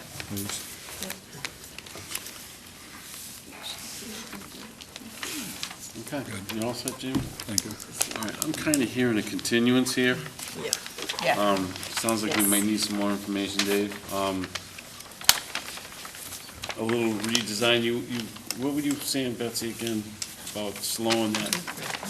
Oh, well, to see if you want to put some kind of little swale, or, I mean, look again, I mean, maybe it's, I appreciate what you're saying, and I don't disagree. One of the major problems we're having on that site up at the construction end of things is runoff management, and because of the difficult soils there, we're putting in a very, very comprehensive drainage system there. We're excavating to 18 feet in numerous places, and putting a lot of stone in the ground so we can break through into the sand layer. And that's what's necessary to get that water to go into the ground. It's compacted glacial fill. We could build a swale here. My only concern is we wouldn't be able to recharge through the swale. I think, I'm happy if you tell us we have to do it, but I will tell you that I don't really believe it will do a great deal, unfortunately. it's your project, but, you know, look at it and go out and look again. I will look again. And maybe you don't agree. I mean, there's a lot of washout underneath those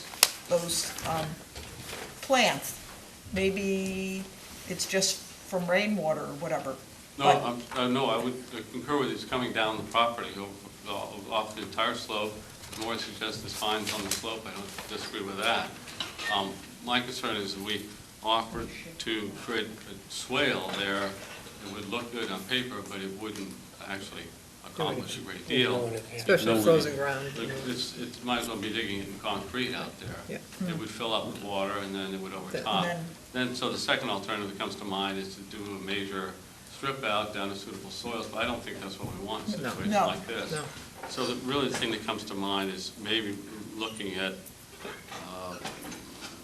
being very careful about establishing that vegetation on the flat there, so we can slow the water down with some vegetation. Well, and that should help too. with The meadow. grasses, the You know, meadow, if we yeah. can keep that, it's unmowed, and there's plants, the bulbs are breaking the top of the bank, and once they become healthy, they're going to do more than anything else that comes to mind for me as far as slowing the water out.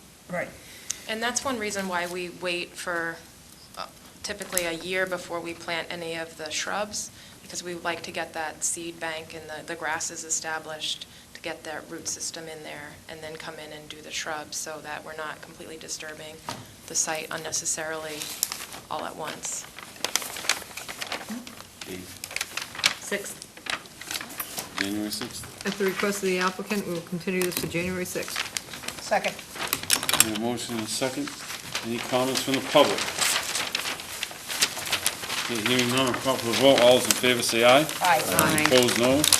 Abstentions, unanimous, so moved. See you back on the 6th. Thank you. We'll have a happy New Year. And Merry Christmas, you guys. Yes. Well, we might see people tomorrow. I think we're gonna see Dave tomorrow. You can come tomorrow Dave, if are you we like. seeing you tomorrow? Are we seeing you tomorrow? Merry Christmas. Okay, so Merry Christmas. Merry Christmas. All right, next up is Pamela Gabberty, 15 J Road, North Falmouth, permission to construct a 4-bedroom, single-family house with attached garage and porch to install a new Title V sewage disposal system, driveway, drive wells, utilities, and the associated excavating, grading, and landscaping. Jen? Yes, Mr. Chairman, I'll save any of my comments until after Mr. Boselli's presentation.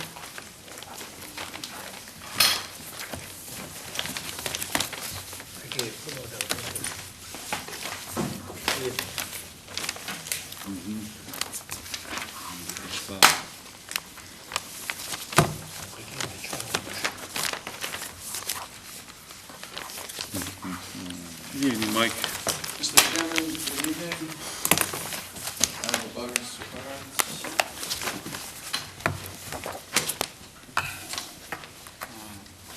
Mr. Chairman, members of the commission, my name is Michael Boselli from the firm of Falmouth Engineering, and I represent the applicant, Pamela Gabberty.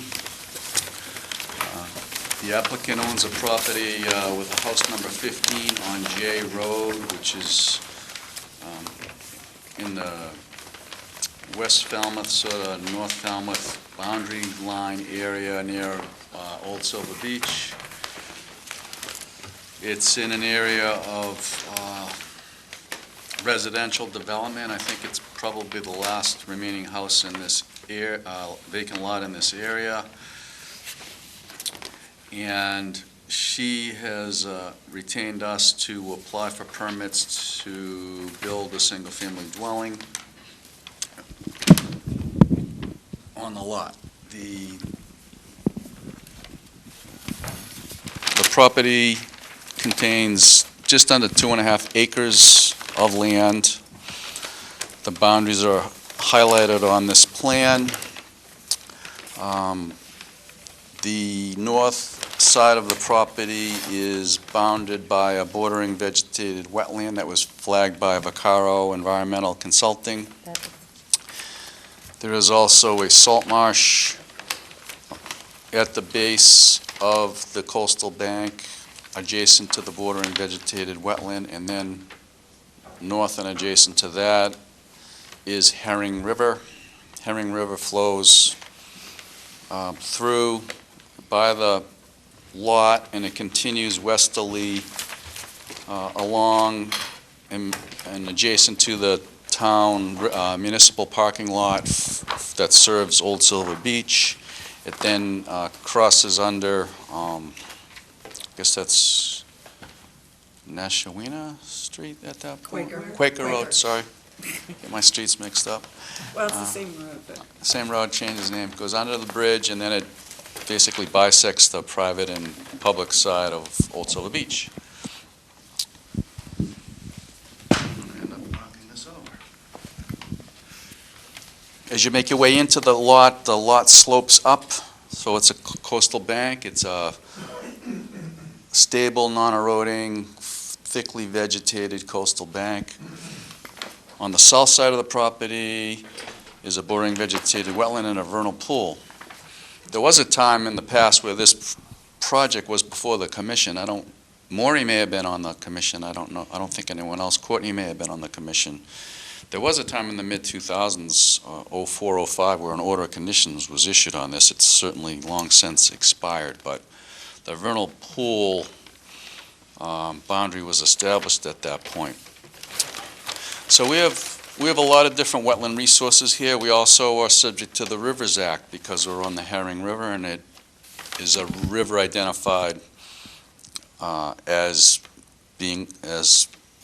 to be reviewed under the Rivers Act, which is in the DEP regulations at 310 CMR 10.58.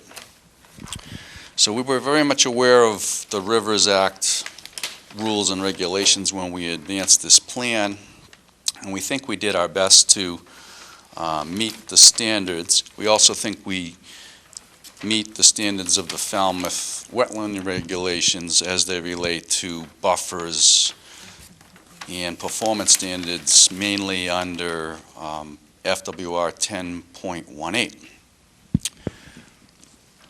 I got a call from Jen late last week asking me to provide some additional information related to the Rivers Act. She wanted additional information required under the Rivers Act, that being an alternatives analysis that is described in the regulation. So I did that. I hand-delivered it yesterday. I found out about it Friday, so of course I wouldn't expect you to have read it last night.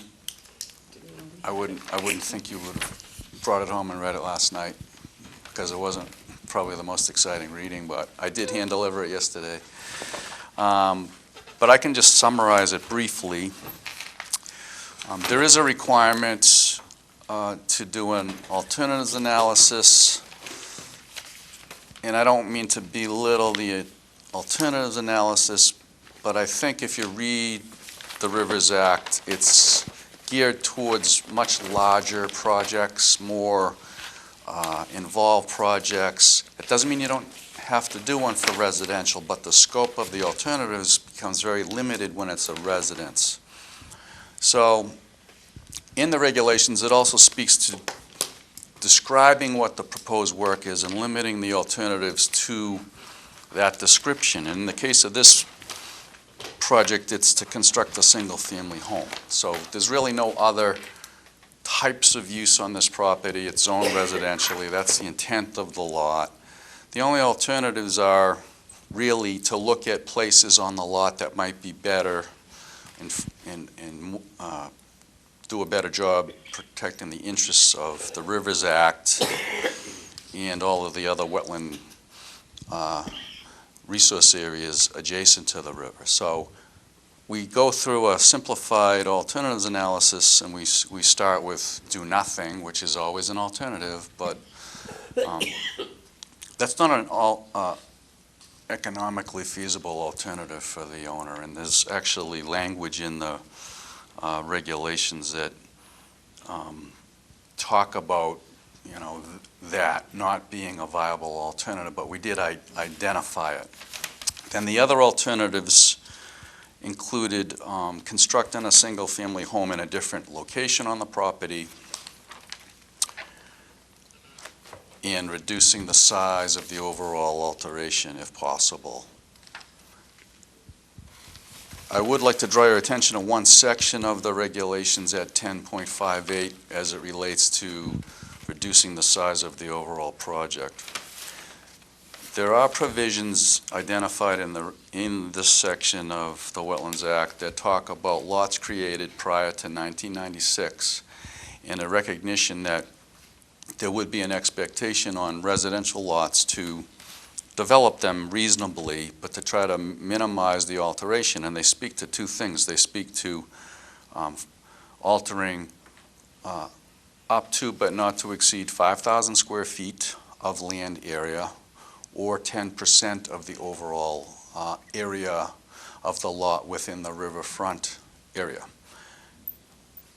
whichever is greater. So in this case, the greater number would be 10% of the riverfront area. In this case, the calculation would be for an overall area within the riverfront of 7,060 plus or minus square feet. So we were aware of that and designed accordingly. In fact, this project has been designed so that pretty much half of that alteration in the riverfront area is proposed, by coincidence, 3,550 square feet. By alteration, I mean where the limit of work would be that lighter green area. You can see that there's two lines on here. The riverfront area is broken down into two areas. There's is the inner, which is the first 100 feet, and then there's the outer, which is the next 100 feet, for an overall of 200. So the inner is here, and the outer is aligned parallel here. So we're not in the inner, we're in the outer, and then there's a section here that we're altering that would be that area that I described. And we designed a house that's modest in size. It's 34 by, the overall is 34 by 66, and that includes a 24-foot wide two-car garage. It's longer than deeper, which lends itself to the geometry on this lot. J Road actually comes up like this, so there's frontage here. We have a zoning setback limitation of 25 feet. And we were trying to provide some turning movement to back out of the garage and be able to swing and get out. So I think that this footprint is reasonable, and I think when you consider the area of alteration that we're proposing, while also taking into account the setbacks from the other wetland resources and the size of the lot, that it's reasonable, and that other alternatives to be considered, and I've described, don't result in any real measurable difference in the protection of the wetland regulations. You could design and build a smaller home. You could shift it away a little bit more, but I don't know that you'd really be able to quantify or realize a significant difference in the protection of the Herring River. With regard to the other wetland resources and your performance standards under 10.18, we identify the no disturbance zone A and B zones. We also identify the outer buffer, we identify the no disturbance A zones and the outer buffer B zones on the plan. And there's a lot of lines on this plan, but they're all there. And we staked a lot. We staked this. I don't know who went out into the thicket, but there are stakes out there. There are. By helicopter. So what we tried to do, of course, because I know better than not to meet your rules, meet your rules. So we started with a separation from the vernal pool. There's a no disturbance of 100 feet from the vernal pool habitat, and that's shown. That sort of trumps the others over here as far as the A zones. And on this side, I believe the most restrictive was the no disturbance zone A from the coastal bank, which is 50 feet. So we customized the house site to fit into that. And unlike a redevelopment project, there's no mitigation requirement for impervious surfaces if the no disturbance zone A is in an undisturbed condition. So you can't multiply by 2 in the B zone and find a place in A if the A is already woodland. So I think we designed this to meet the standards. We put the septic system as far away from everything as we could. We considered a flip-flop of this, but it would put the septic closer to the vernal pool, which we didn't think made sense. This meets all of the setbacks to wetland resources. And having almost 2.5 acres of land, it's kind of surprising that you're really limited because of all of the other sensitive areas around it to only this amount of the lot, but it's the way it is. So we show the limit of work in a place that demonstrates that we're outside the no disturbance zone A's. We also show that we have at least 10 feet from the limit of the work to the structure, which is a policy of this commission for being able to work in and around the house. We're proposing dry wells and all the other typical things that that I've grown to understand you expect, and I think that you've become familiar with. So with that, I'm happy to turn it over and answer questions. Jen? Yeah, a couple of things, Mike. One, after going back out there looking, there is an area of salt marsh that's missing. It's not gonna really affect your project, but it's between V104 and like V106. Go out there, that's all salt marsh down there. So that's kind of mislabeled. There's no real gravel area out there anymore, so, we need you to go back out and look at that. But like I said, even if you shoot off 100 feet, it's not really gonna affect your house design at all, but I want it to be right. Okay. Which may be a little bit more problematic for you, and you and I talked about it the other day, is I asked you to look at the coastal bank between the word top, where you have 50 feet, no disturbance zone A, C, B, and the word top right above where you have lot A. And I'm pretty sure that where you start on where it said the first top, where it says 50-foot no disturbance, you've got to follow that flood line as the top of your coastal bank. So I think I we're asked looking you to here. look at that, yeah. Yeah. I think it breaks further down, but I think that area you need to look at again, because that might be a little problematic for your project. Sure. I'm happy to look at that. I will just explain, coastal banks have a definition, yes, and that, in this case, and the most common one is if the slope's between 4 to 1 and 10 to 1, which it is in most cases, the top is coincident with the flood boundary. So yeah, and it does do that.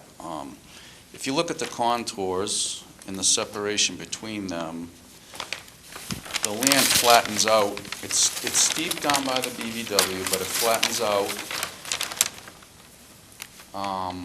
between the BVW and the flood zone to, in this area, to something that's flatter than 10 to 1. And then It steepens again. there's one little strip in here that steepens back up. So it's fragmented. So it's fragmented, or it's, I wouldn't call it fragmented, I would, because your slope is fine in this area. So it goes like this, you get your bank, then it flattens out and you've got it like a flat area. So it's almost like you have a secondary bank in this area, and then it comes looping back together and comes around. yeah, so you got secondary bank. So I need to look at that closer. Yeah, and honestly, Mike, it's just from that word top almost to right after you have 100 outer riparian. Sure. And that's your area that you need to look into. Yep, I'm happy to do that, and I would That certainly, said, like I said, the salt marsh isn't really gonna issue your project. Thank you for doing the alternatives analysis. I will look at it. It's I know the single-family lot, but it is an exercise the DEP likes to see when you're doing work in a riverfront. I'll come over there in a second and show you where I'm talking We about. know where you are. Okay.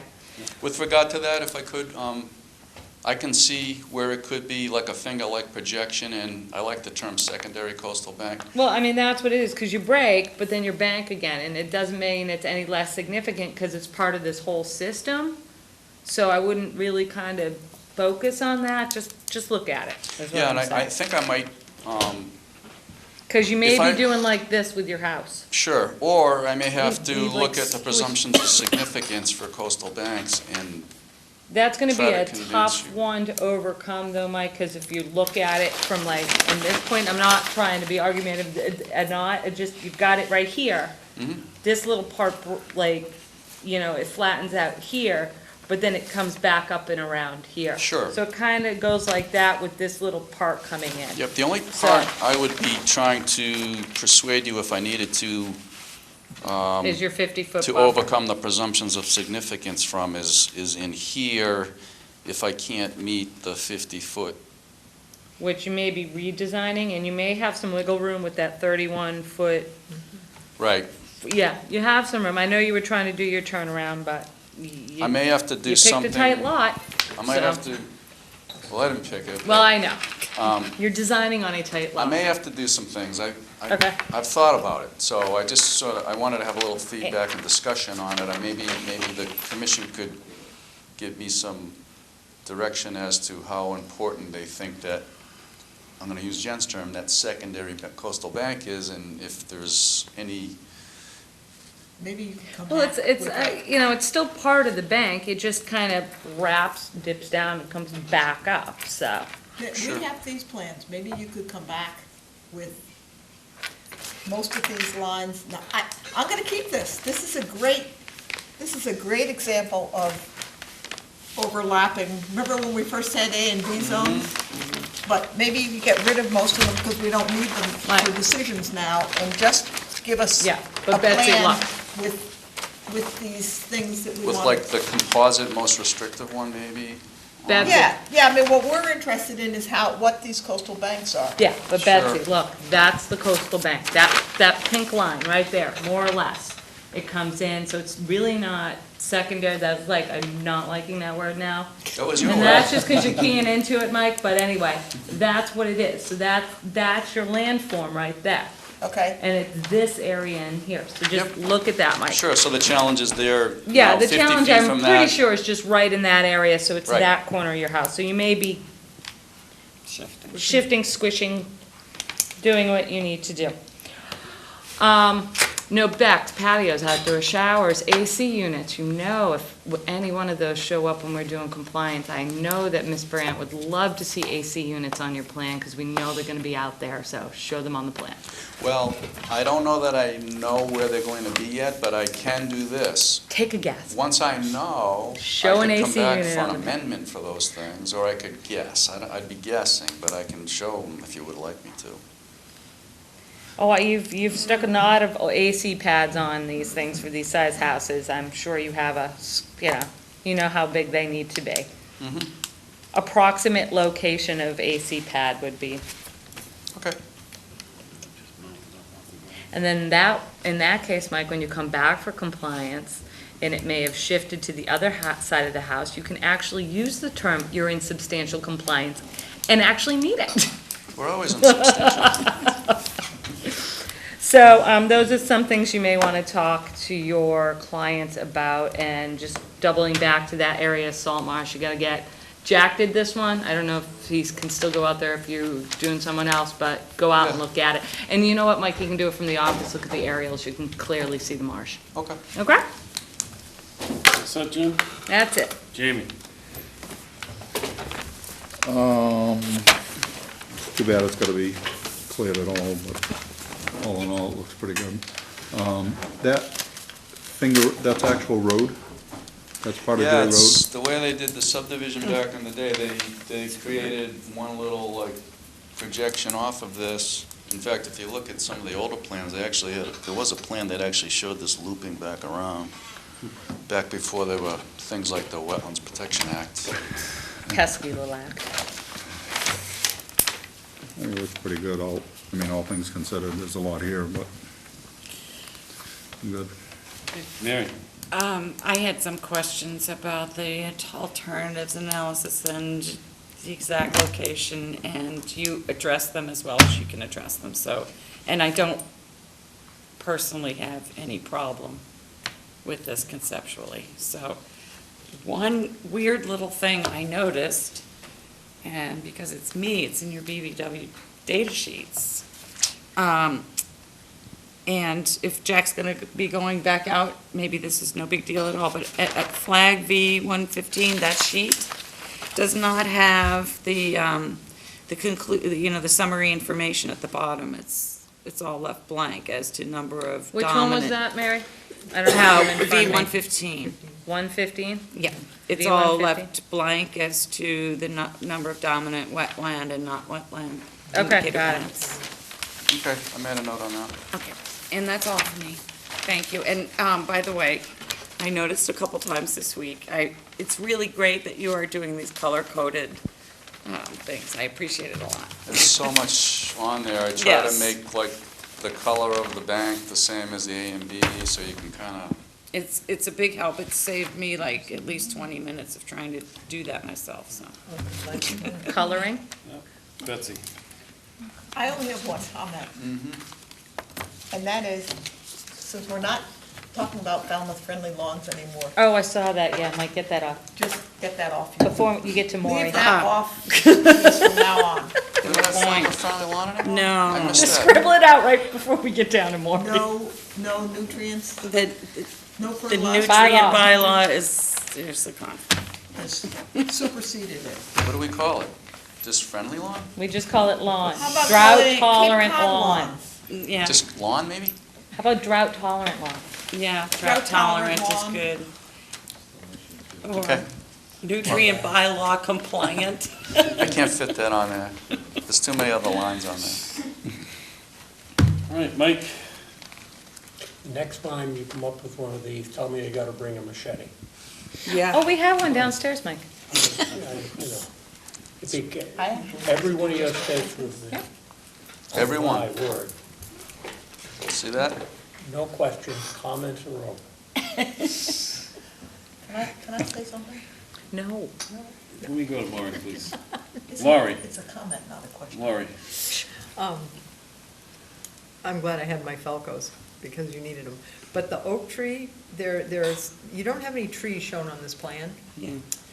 And I'd really like to see them, because there are a couple big oaks that I think, and they don't have the gall wasp, they're healthy, that just by moving just a little bit, like the limit of work, like one of them, the limit of work allows it to be cut down. So I think those just need to be on the plan, because I'll be honest, the gall wasp is wiping these out. And when they cut down 4 trees, and then they realize they only had 2 more, and then they're both infected with gall wasp, and they have no trees, and they cut the 4 healthy ones down. Can I just ask a question on that before I forget? Because my middle-aged moments creep in. Are you saying locate all the trees on the lot? No, within the limit of work. Okay. Not Are on there the- I mean- specific trees? Well, I would love them all on the lot, and then you'd Well, really hate me. trees, Mike, but- you know, but our I'll tell you, definition of tree. That would be, I know, but there is also a provision that talks about if it's heavily wooded, I think you can compromise, I mean, I want to locate the ones you're talking about, but they're actually, where you've placed this, there aren't that many trees, because, I mean, obviously that was cleared once before, when you see all the old boulders, and when that used to be the wagon road through there. So where that's sited now, there aren't that many substantial trees. It's just 2 huge ones, one on the corner of the septic, on the, it would be on the northwest corner, north corner, maybe a Over little here? bit. Yep. Mm-hmm. And then there's one right by the corner of the house that says 21, elevation 21, where the dry well is. There's one right close in there. West corner. But it's actually closer to the limit of work. Other It's side. not in the way of the house, no, No, northwest. That Yep. that guy. Yep. It's not in the way of the house, the stakes are on the outside, the limit of work is on the outside of them, which means it can be cut down. I'm And just, you could just maybe loop around that one. Other than that, there weren't that, like I say, there were obviously lots of pucker brush in there, but there weren't that many trees in that, where you're building the house. Right near the All oven, right. Yeah, we need a nice oven. right near the oven. the oven. Yeah. The little range that's out there, the little. So now I've got some evidence some people did go out there, Yeah. okay. Oh, yeah. Okay, and then Plant you that. put those little crumbs up there first. Scrape. Not to pick on you, but I'm gonna say this to everybody. It used to be, we had signs on the edge of the street, and it was a little square about this big, and it was spray painted orange, and it said, 15 J Road for Concom. Now we get these little Twinkie stakes like this, and honestly, with snow season and with just old stuff being left around forever, you see them, and then, like, I go on somebody's wrong lot sometimes, because I see one, whatever, so I think they just need to be better marked. Even for the neighbors and the abutters, or whoever wants to go see these. We used to We put thought that was a P good numbers idea. out. We took that cue from BSS. We thought it was a nice way to do it. I need it. Focus, Beth. Okay. Thank you. Reserve. Could you explain the septic reserve to me? Yes. Title V requires you to show an area. It may not be a practically shaped area. They just want to see that if you needed to, you could put something else on the site. So of course, that's not something that you would normally put piping in and things, but you could. They kind of recognize, I've had some conversations, that They haven't taken that out of their regs, but they kind of recognize that reserve area is kind of an obsolete term. Okay. Because if your system failed, you're likely to dig it up and Strip put it it out. back in the same spot. Yeah. But it's still there, and the Board of Health is fine showing some strange shaped thing, realizing you're never going to use it, but it satisfies the code plan requirement. Right, because you have no other place on this lot I to have put no a other reserve, place, right, which would have inhibited you to build a house without a reserve. Okay. right. So as long as the Board of Health is okay with it, then They we're are. okay with it. Yep. And then you're gonna probably get, just so you don't get a blind side, with the vernal pool area will probably ask for markers and fencing of some sort to keep that from never being touched, probably the whole way around the lot. But anyway, on the existing vegetation. Right. Other than that, that was all my questions. Kristen?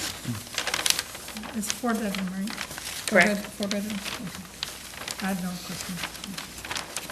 No questions. No questions? You want to make, Well, my comment was, I apologize. I only had time to go out just before this meeting, and I tramped out. I will echo what Maury said, is that I had to do both sets of sites yesterday and today.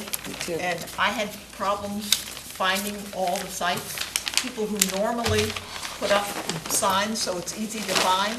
Like Walker Street was fun, wasn't it? Yeah, Walker Street, even, I didn't see the Homes in McGrath sign, I don't know where East Marine is. So I parked and walked up and down to find that. And they did have a sign, but it was up against the building. So, but I apologize, I didn't go out, but I am saving this plan. This is a great plan. Put it on Mike, the Christmas tree. 6th, would that work for you? The 6th. January 6th, or you want later? You get January 6th to January 27th. I'll take the 6th. Yeah. At the request of the applicant, I make a motion to have a continuance to the 6th. Second. January. okay, so we got a motion by Betsy and a second by Kristen. Any other comments or questions from the board? Comments or questions from the public? Hearing none, I'll call for the vote. All those in favor say aye. Aye. All those opposed, no. Abstentions, unanimous, so moved. Okay, next up, under continued request for hearing under notice of intent. Mark and Cynthia Albers, 177 Fay Road, Woods Hole, Mass. I've read this in the record already, so. What do you got here? Yes.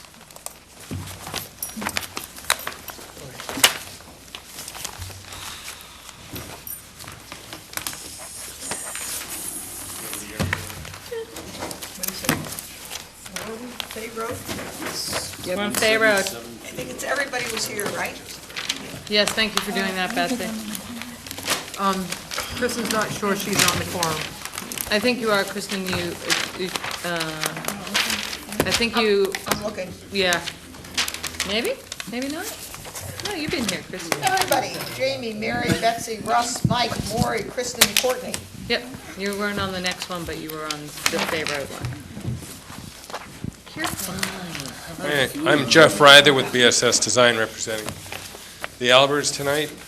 Also Dan Celine, landscape architects, here to discuss the planting plan. At the last hearing, I think we were pretty much satisfied with the project, except for there was a tree that we didn't show to be removed. Here, this is the plan of BSS, right here in the parking court. So that was added. The December 1st revision shows the two updates on this plan. Also, down in here, we changed the mitigation shape just a little bit. Stretched it out a little bit. And then that's incorporated into the other work that Dan's going to explain here in a minute. I think we've covered everything on the engineering plan, and I think it comes down to the planting just above the coastal bank. So I'm going to hand it over to Dan.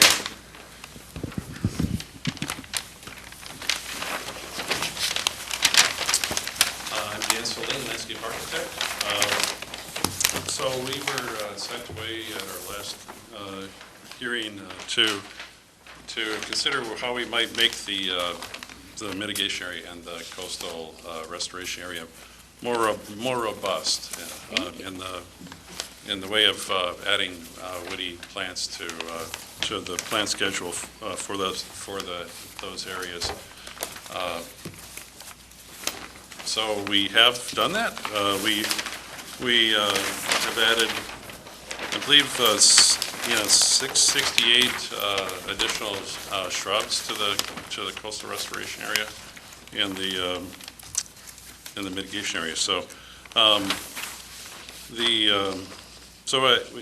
we came to that conclusion by virtue of analyzing the projects similar to this that have been permitted and installed elsewhere. You talked earlier about wanting to go see these projects. We reflected on the plans and used them as a sort of basis for kind of dialing in the proportions of woody plant to grassy conditions in the restoration area. So I think at this point we're really proportionate with those projects.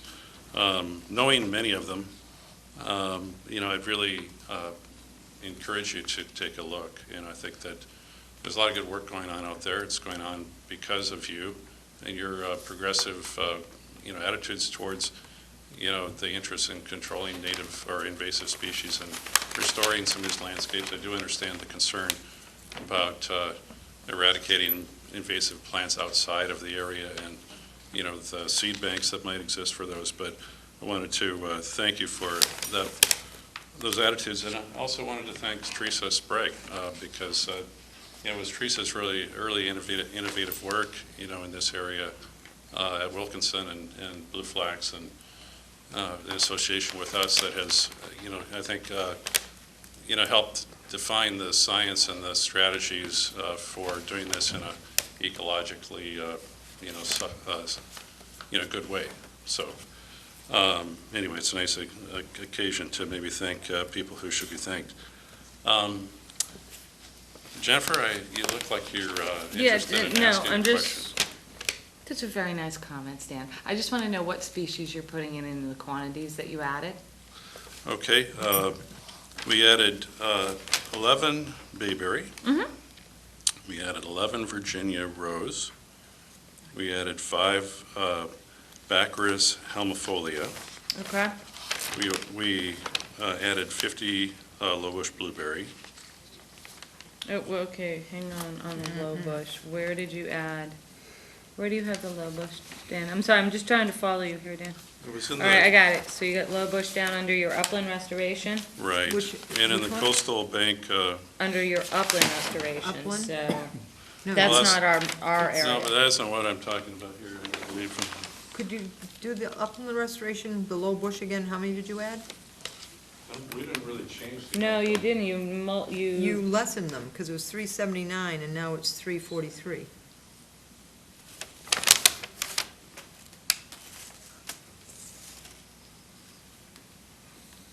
Honestly, Dan, I'm just interested in the coastal bank restoration plantings. Okay, well then drop I'm working off of a list that my staff provided me. And it looks like you So- shifted some of your sweet fern from your, I hate sweet fern. I'm just gonna go on record right now. Me too. Everybody. We Teresa already knows I hate hate sweet sweet fern. fern. We I know know it. it is pretty, and I don't mind it, but I don't wanna see a lot of it, because it just doesn't add anything. All right, Dave, I so, agree with you. Dan, 14, 11, I'm following you. Bayberry, we had some. What was the 11 on? 11 was on the Virginia rose, right? 11 Mirica, Yep. 11 Virginia rose, 5 Baccharis helmifolia. Yep. And then my list that I was provided, my cheat sheet here listed low bush blueberry, but I don't see that on the coastal bank restoration area, so maybe, but that's where they were referring to. So maybe that was added to the upland restoration area. I'm not. No, because it looks like they actually It's not listed in reduced that your section of the upland, plan. they reduced your upland restoration area, they reduced your, your low bush and your sweet fern. But then your sweet fern got shifted up into the coastal bank restoration. I mean, all in all, it's a good plan, Dan. It is, I appreciate Yeah, I just your wanted to. staff trying to come up with it. Yeah, Just gonna go on record and say I hate sweet fern, so just all remember that. Well, the point well taken. It does Okay. it is a difficult plant to establish. I Yeah, think and I, you know, we're just. But when you our- are successful, it It is pretty, but our goal is results are good. to have it provide some level of wildlife habitat, so, and that's Right. just the goal. Okay. It's not that I want everything to be 8 feet tall, it's just I'm trying to, provide a level of wildlife habitat on the line. I know that's the goal that everyone that comes before the board attempts to do as well. But thank you for doing those modifications that I asked for. And I think that, let me just say that, we're still over 9,500 square feet Yep. of Oh, yeah. naturalized land area here, which is very significant. And I really think that the opportunity that you've provided, to do restoration projects like this, I just know from my own experience, through the projects through our office, and not including those through other offices, have led to acres of restored, land area in Falmouth, within the buffer. So it's a good thing. It can get better, and, we'll work towards that. Thank you, Dan. Thank you. All right, you all set, Jen? Yes, I am. Courtney? No comments. Kristen? You're quiet tonight. No comments. Maureen? I just have one question, Dan.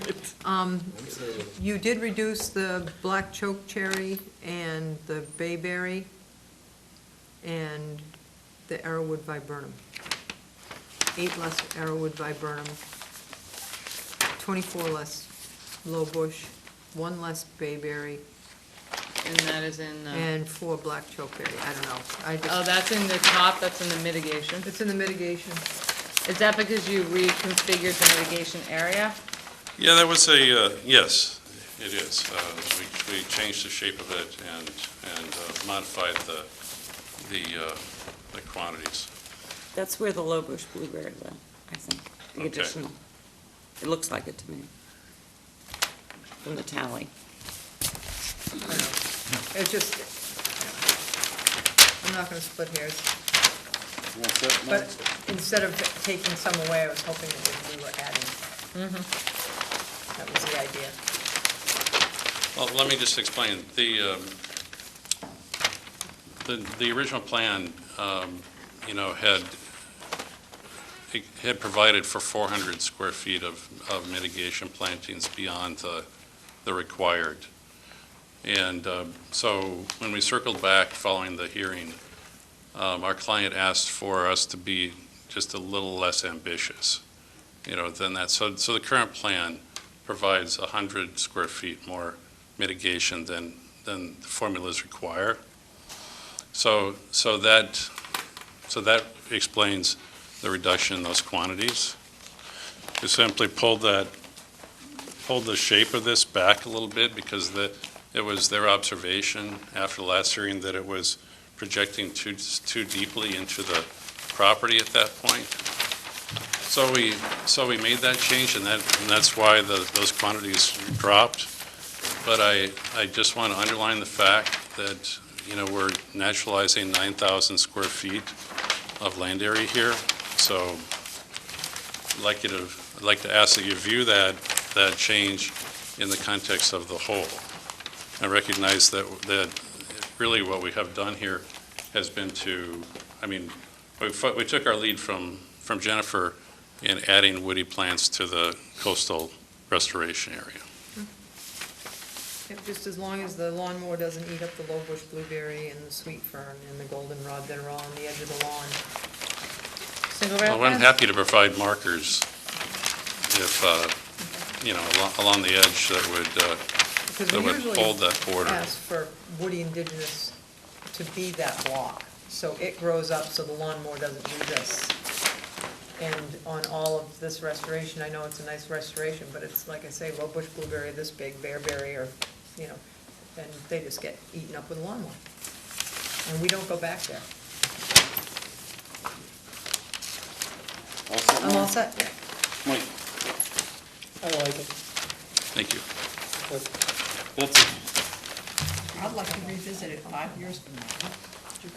I'll be your guide. All right. Nice project. Thank you. Jamie? I concur. I'm going to make a motion to close this hearing and take it under advisement. Second. Betsy and Courtney. Any other comments Dan, are or you questions here? from the board? Yes, Jen? No, I don't have any questions. Any other comments or questions from the board? Any other comments or questions from the public? Hearing none, I'll call for the vote. All those in favor say aye. Aye. All those opposed, no. Abstentions? Unanimous, so moved. Dan, are you with us tomorrow evening? God willing. No, I meant at the hearing. Yes. Oh, yes, you are right. here tomorrow? Okay, good.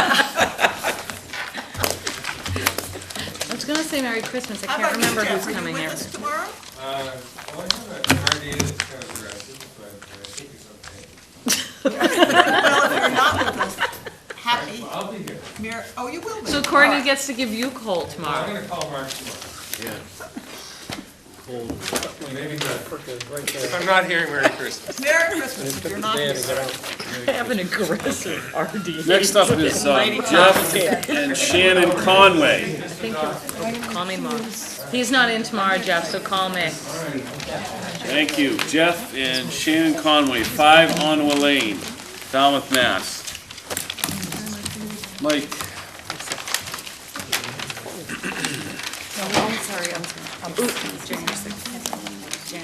Mr. Chairman, Kristen's recusing herself. Yep. Okay, thanks, Kristen. Mr. Chairman, members of the commission, Mike Borselli again from Falmouth Engineering, and I represent the applicant, Shannon and Jeff Conway.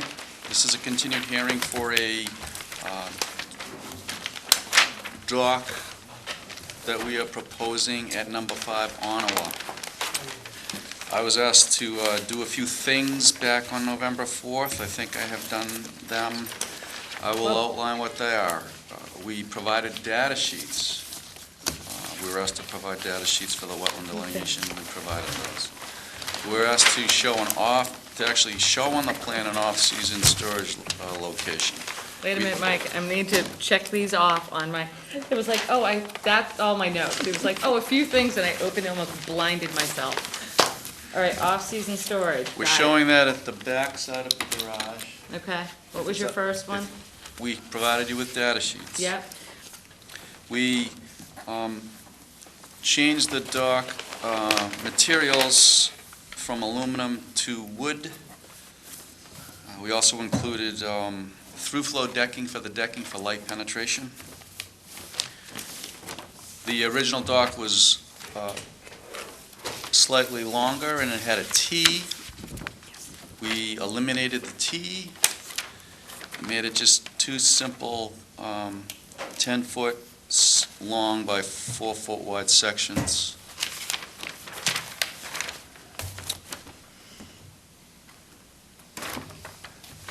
I believe that's all the changes to the dock. If you do remember, though, there was an abutter at the hearing who was fairly vocal about other work that happened to come up that wasn't related to the application, but it did come up. And Teresa Sprague from Blue Flax is here. She wasn't at the original hearing, so there was a lot of information that I don't think was appropriate, and she wasn't here to defend herself. Subsequent to that meeting, we did go on site with Chairman Robbins and Jennifer, and we walked the site with Teresa. And I think we satisfied them that the ongoing work has been being done according to the permits that were issued. So Mike, Teresa is here. okay, can I ask you one question before Teresa Yes. comes up? The wall, this section of the wall, that retaining wall that was proposed to be removed? We're not proposing any work on it right now. Yeah, not gonna propose any work on it right now. I'm just checking off my notes there. And I have something called written permission to take down tree near ramp or protect. What is that? That is. Ramp? What did it say? Yeah. Written permission to take down tree near ramp. Where Is the there a old dock little was. ramp over there? What? Where the old dock was? Possibly. The new one's proposed for the same location. No, but there was a stump, I think, to the right of it. No, I think there was a huge tree and then there was a discussion that they could build it without having to remove the tree, and I think there was some concern that there was a big tree by the dock. Mike, does this ring a bell to you? Thank you. Yeah, there is a fairly big tree that's right here next to Yep. those steps, and there's branches that sort of stick out, small branches. I want to say, Mike, you brought that up. but- I have a note about protecting the tree. I mean, if that's. But we're not What was proposing to that? do any Okay. tree. Okay, I'm just But otherwise trying to go protect- through everything, and you'll Yes. have your time of year restriction. Okay.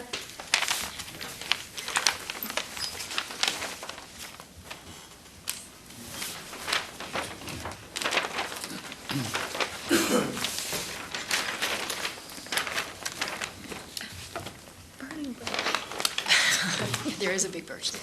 Good evening, Teresa Sprague, Blue Flags Design. I just wanted to have an opportunity to review what came up at the last hearing and review the project with you. I know some of you weren't on the commission at that time, or the time that this was approved, so I wanted to address some of the things that came up and just go over the approved plan. This is 5 Ottawa Lane. This is the area of the wall and the area that was, seemed to be in question below the wall. On November 10th, as Mike pointed out, we went out to the site to review the work at the base of the wall.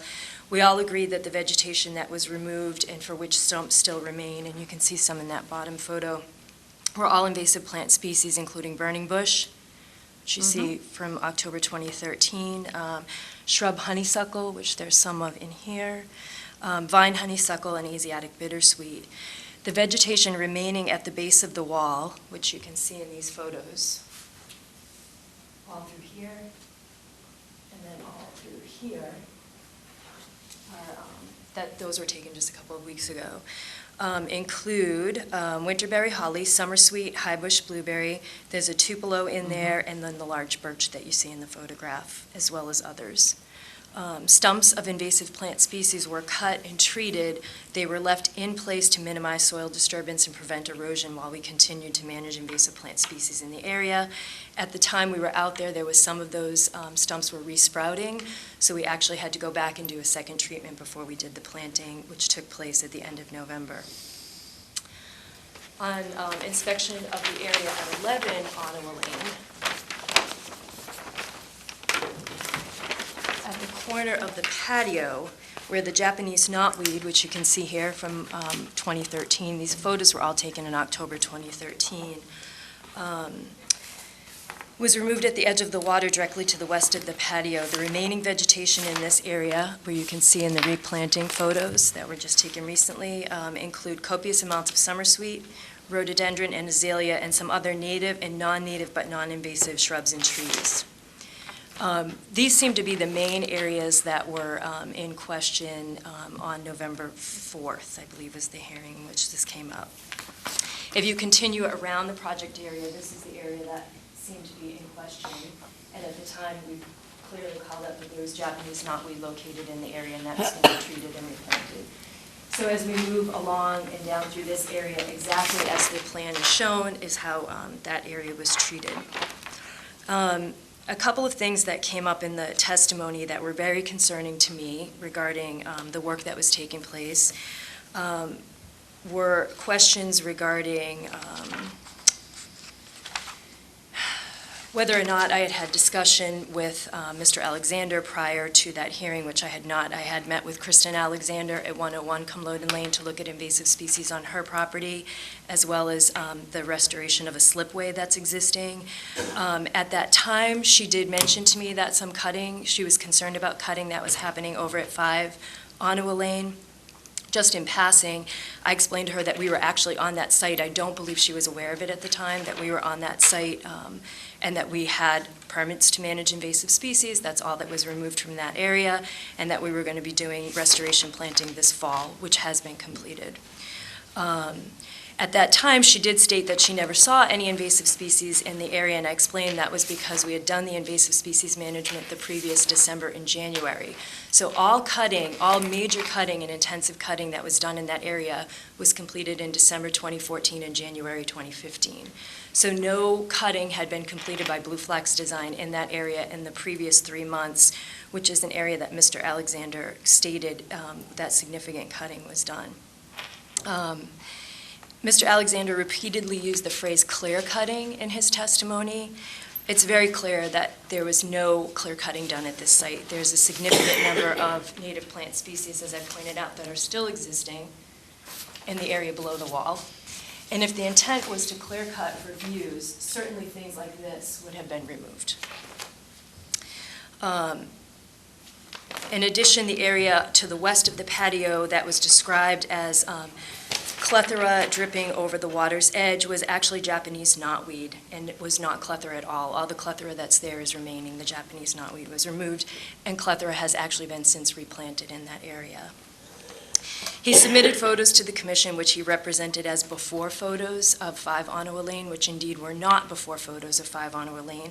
They were an area that was just between 101 Cumloden Drive and 5 Ottawa. He did submit one area that showed where the burning bush and shrub honeysuckle was removed, and then one area of Japanese knotweed. He did email me those photos the following day without a narrative.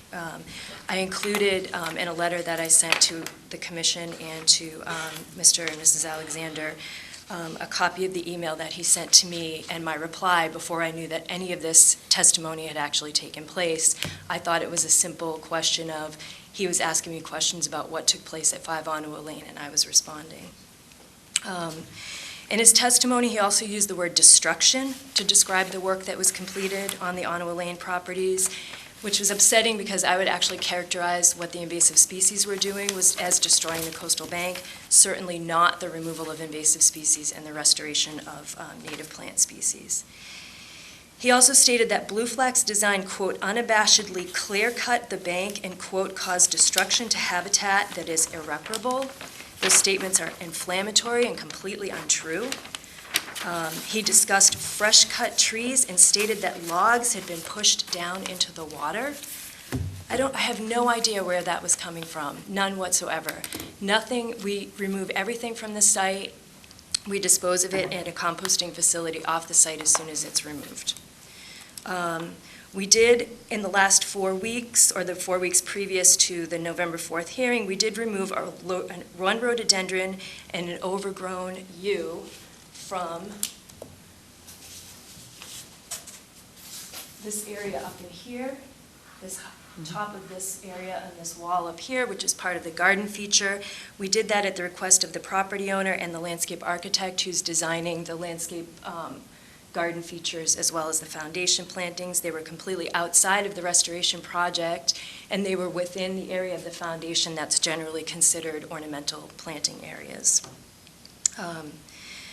That was the only vegetation that has been removed in the past 3 months in the air period that Mr. Alexander described as being unabashedly clear-cut with destruction. I believe that his statements to the public and to the Conservation Commission were a blatant misrepresentation of the work that we were doing over at Ottawa Lane. And indeed, when I spoke to Mr. Alexander on the evening of November 5th, prior to even seeing the video, he made it clear that he had never read the order of conditions. He had never asked me for a copy of the plan, nor had he come to the Conservation Commission for a copy of the plan. So he had no idea what the plans actually were until I emailed him copies of the plans after he made his statements. He also stated that we, meaning him and the Conservation Commission, are not getting the straight story from Blue Flax, and that whatever the Commission has allowed Blue Flax to do has been pushed beyond the boundaries, which quite frankly borders on slander. He's calling me a liar, saying that I'm coming and lying to the Conservation Commission. This is untrue. We walked the site. Jennifer and Russ and Mike and I walked the site. Everything that we're doing on that site is removal of invasive plant species, restoration of native plant species, and in compliance with the order of conditions. So I believe that the the walk that we did on the site satisfied the issues that were raised, but I wanted the opportunity to say this. And I just also wanted the opportunity to make clear that these projects go through an ugly duckling stage. When we first remove the invasive plant species, the area does look naked, and especially once all the leaves are off the plants. And until we leave cut vines hanging from the trees so that we don't damage the trees when we're removing them until they degrade a little bit. So it's unsightly. It does look a little bit like a disaster area at first, until the restoration planting has been undertaken. And even then, we know that the project goes through stages. So we've got grasses and wildflowers that are currently germinating on the coastal bank, and now we've got the vegetation, the tree, and the shrub layer. And as you can see from the photos, and they're all circled in red because it's fall, and you can just barely see the mulch rings that we put around the plants. They're 3-gallon size. They're relatively small. Right now, they have no leaves on them. We know that they're going to go through a phase, and over the next 5 to 7 years, this project area is going to fill in and change as it's restored, and that we can't restore it overnight. And that's why we ask for a 3-year permit and a 3 to 5-year management plan. So what I was hoping is that Mr. Alexander would be here tonight, because I felt that his statements were false, were uninformed, maybe not misinformed, but uninformed, because he hadn't had an opportunity to see the plan. I'm certainly happy to answer any questions about anything that's happening out at the Ottawa Lane site or any other project site that we're currently working on. And my other concern is that there are currently inaccurate and statements in the record, in the minutes, and also on the video, and I would like to discuss the opportunity to have inaccurate statements stricken from the record, the public record. So I'm happy to answer any questions. I don't have any questions, Teresa. I mean, the staff has always respected the work you've done. You've always come to us, and we've always had a really good collaborative working arrangement. Absolutely. And anytime there's an issue, you always call me. So, and I think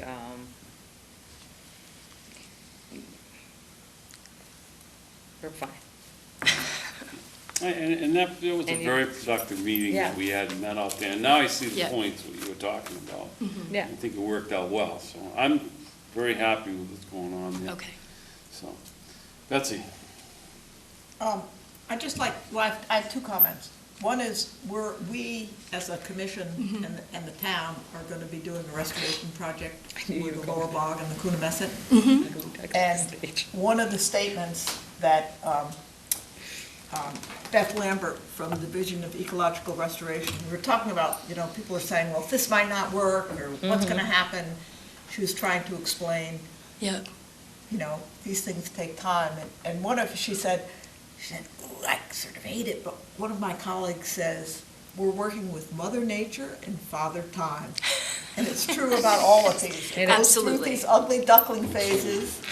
And then what you want to do is restore natural processes. Exactly, yes. And so my second comment is, things sort of slip through the cracks. As a commission, we'll apologize to you in that previous to this, a few months ago, something came up on Ottawa Lane, and I can't remember, and we actually talked about having a field trip out to there with you, and and somehow it didn't happen. Yeah, she would like to set up a field trip, Teresa.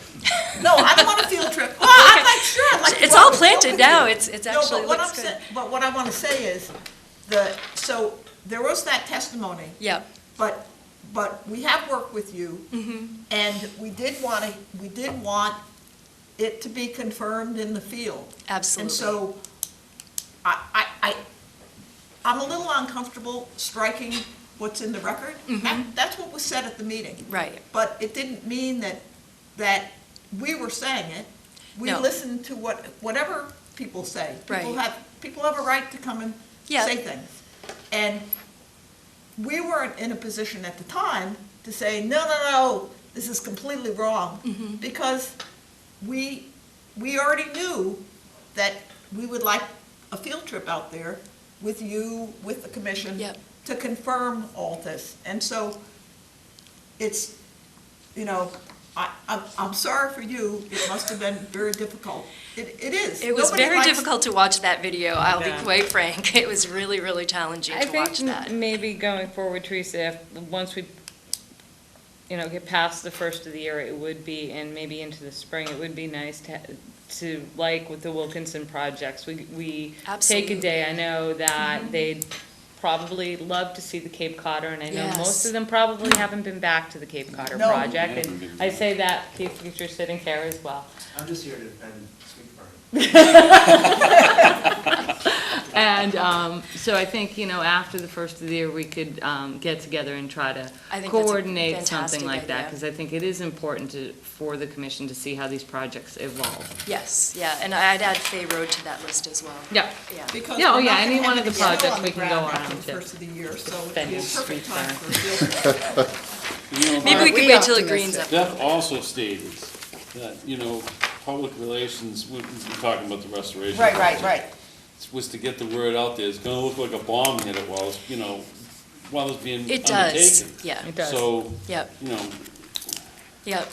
I mean, in this case, this particular site, there was so much native vegetation left. There's great canopy cover that it actually doesn't, it doesn't look as clear-cut as some other sites generally look.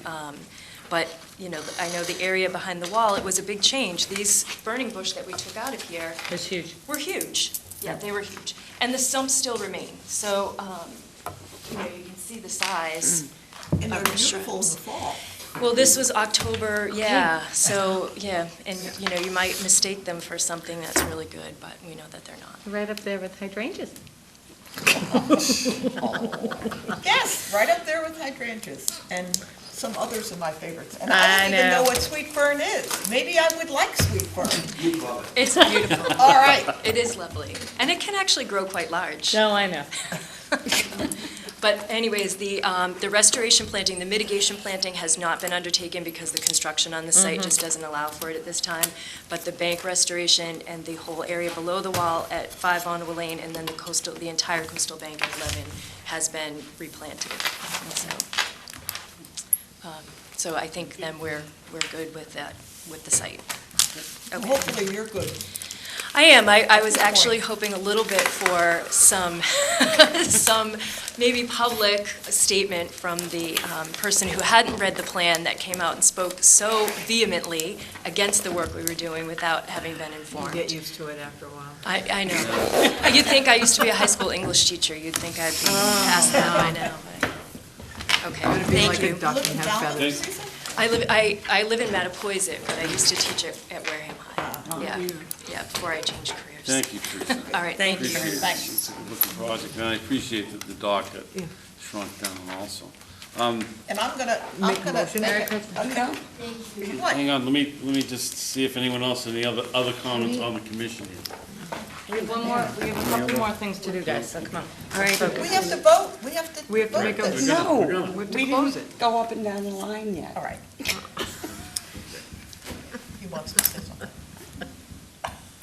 Mike? For the record, a resident expressed concerns. The commission took the appropriate action, visited the site, and I'm convinced there is no concern. Any other comments, questions? Mary? Something different, and sorry, Mike, but Do they still say Mashpee on there, or? no, but No, your the BVW data sheets are from 2004. Yeah, It's awfully old. that's when it was originally delineated. I don't think much has changed. If you want new data sheets, I'll have We to. don't, I don't think we need new data sheets in this case, Mike, but next time, provide updated data sheets. Okay? I mean, if you want to make it a condition, I don't think it needs to be a condition in that area. I mean, the break is pretty good, but it is a concern. An 11-year-old data sheet is just, let's put it in perspective. Those data sheets were done before I was even here. So, And I things was- change over time. yeah, they do. So next time, look at the date on your data sheets and let's say, 11 years, maybe I shouldn't give the board that so Mary can key in on it and call me out on it in a public hearing. I didn't Just think- saying. I didn't You think might she wanna know- think about that next I time. didn't think anyone would notice, in all honesty. quick, Okay. Now, okay, really. This is fine. a question, Hang on. it's germane. Do we need a PLS stamp What on made you on think this because it's a dock? I mean, usually an A engineer. PLS? No. Yeah, No. a surveyor? Oh, What's wait, that? did you have Gary stamp your plan? Oh, yeah, on the original, yes. The original Okay, stamp, I it's didn't fine, see it yeah. on this one, okay, No, as long as you have it on the original. Yeah, Okay. In fact, I'll probably have to have him stamp this for build, yeah. for building permit. So when He you have him wasn't in stamp at it, the give me a time. copy. That's He all. wasn't available when I submitted the revised plan, and I knew you had it on the originals and on all the other Okay, houses. as long as we have it. that's Yeah, all. just submit it Thank for you. the record. Yeah, submit it for the Now I'll record. take that motion. I want to make a motion to close this hearing and take it under advisement. Second. Third. Betsy and Mary. Any other comments, questions from the commission? Any other public comment? Hearing none, I'll call for the vote. All those, oh, I'm sorry, Wendy.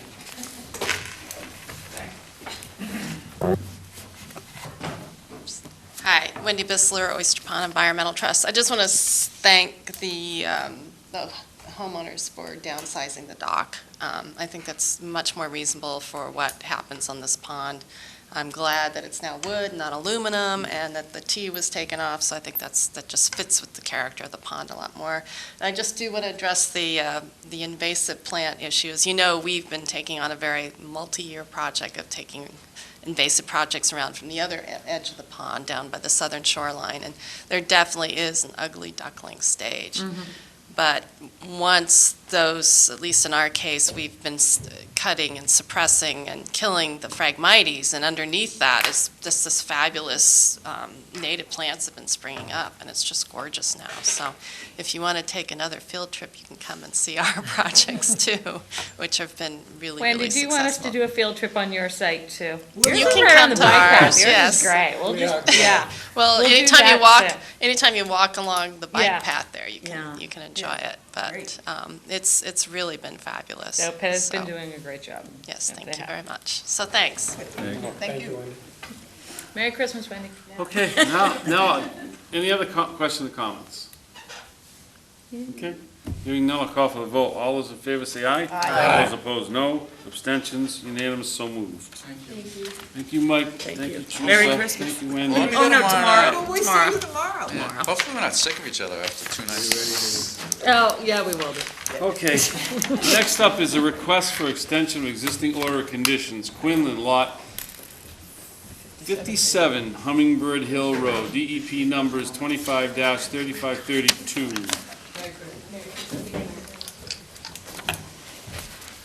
Jen, Yes, Mr. Chairman, the applicant is requesting an extension for 1 year. The staff just has, this permit has been open for 7 years. It was issued in 2008, Bob? Correct? 2008? No, December. It has been open for 7 years, which the staff felt was ample time to conduct the project. We're a little apprehensive recommending a 1 year extension, so there are some circumstances surrounding this property, so the board can hear Mr. Ament and make a decision. Mr. Ament. Thank you very much, Mr. Robbins.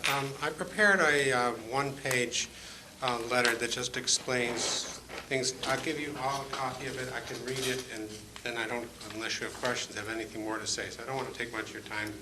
I appreciate your being here.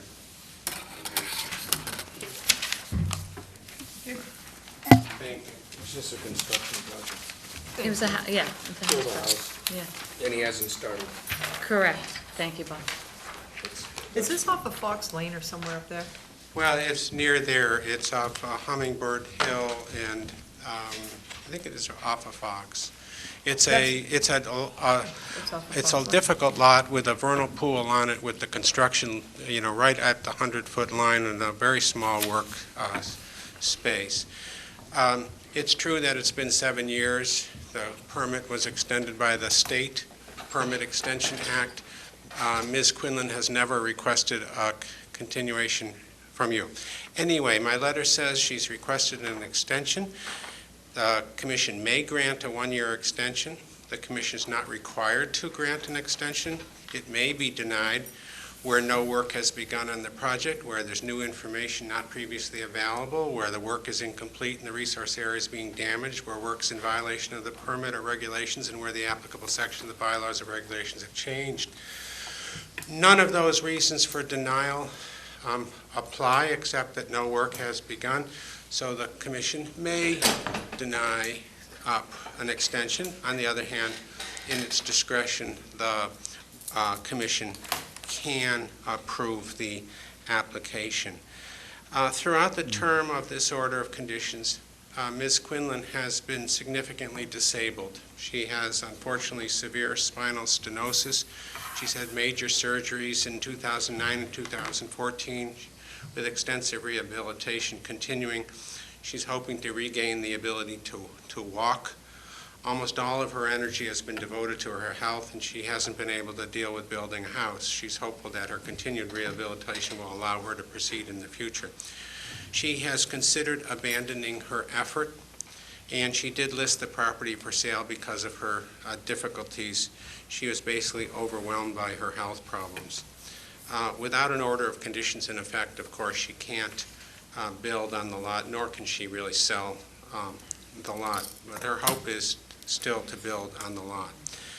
So the commission is authorized to grant an extension. There's no reason not to grant an extension as a reasonable accommodation to Ms. Quinlan, and that would be a more efficient use of resources for both the town and the applicant rather than go through the substantial expense of a new notice of intent.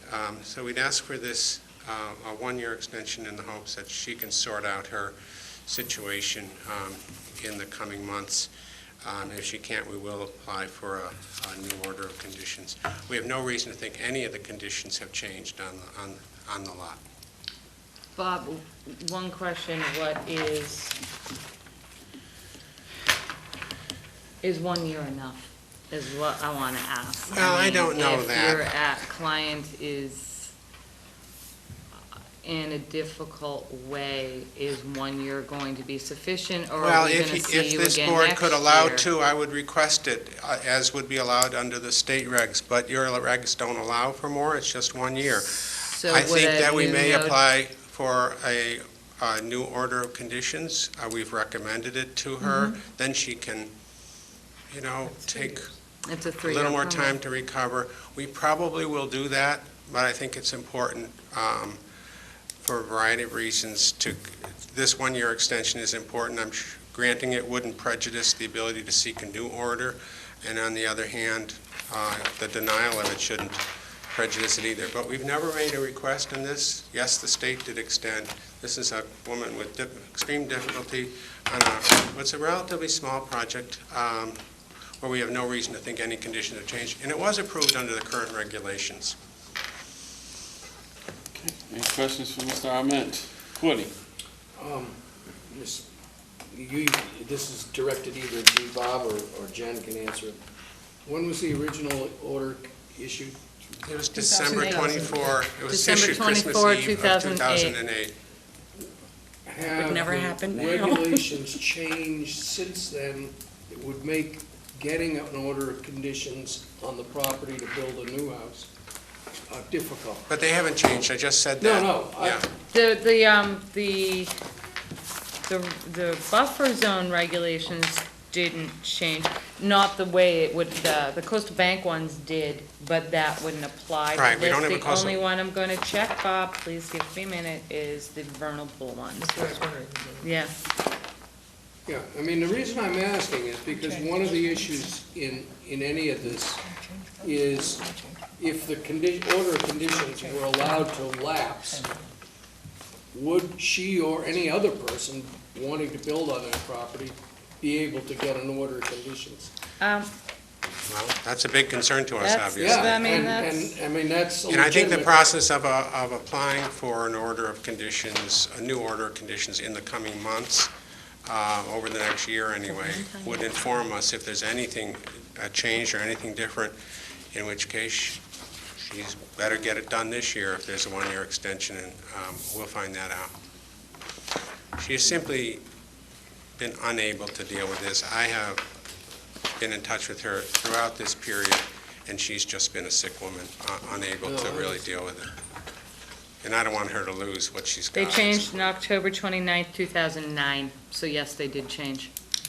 And what would it affect this I project? don't know. Well, we still have a 100, we are complying by the terms of the order with the 100-foot no touch from both the 10 vernal to- pool and the, from the vernal pool. And we only have a 50-foot Zone A from the edge of the freshwater wetland, which would be entirely intact.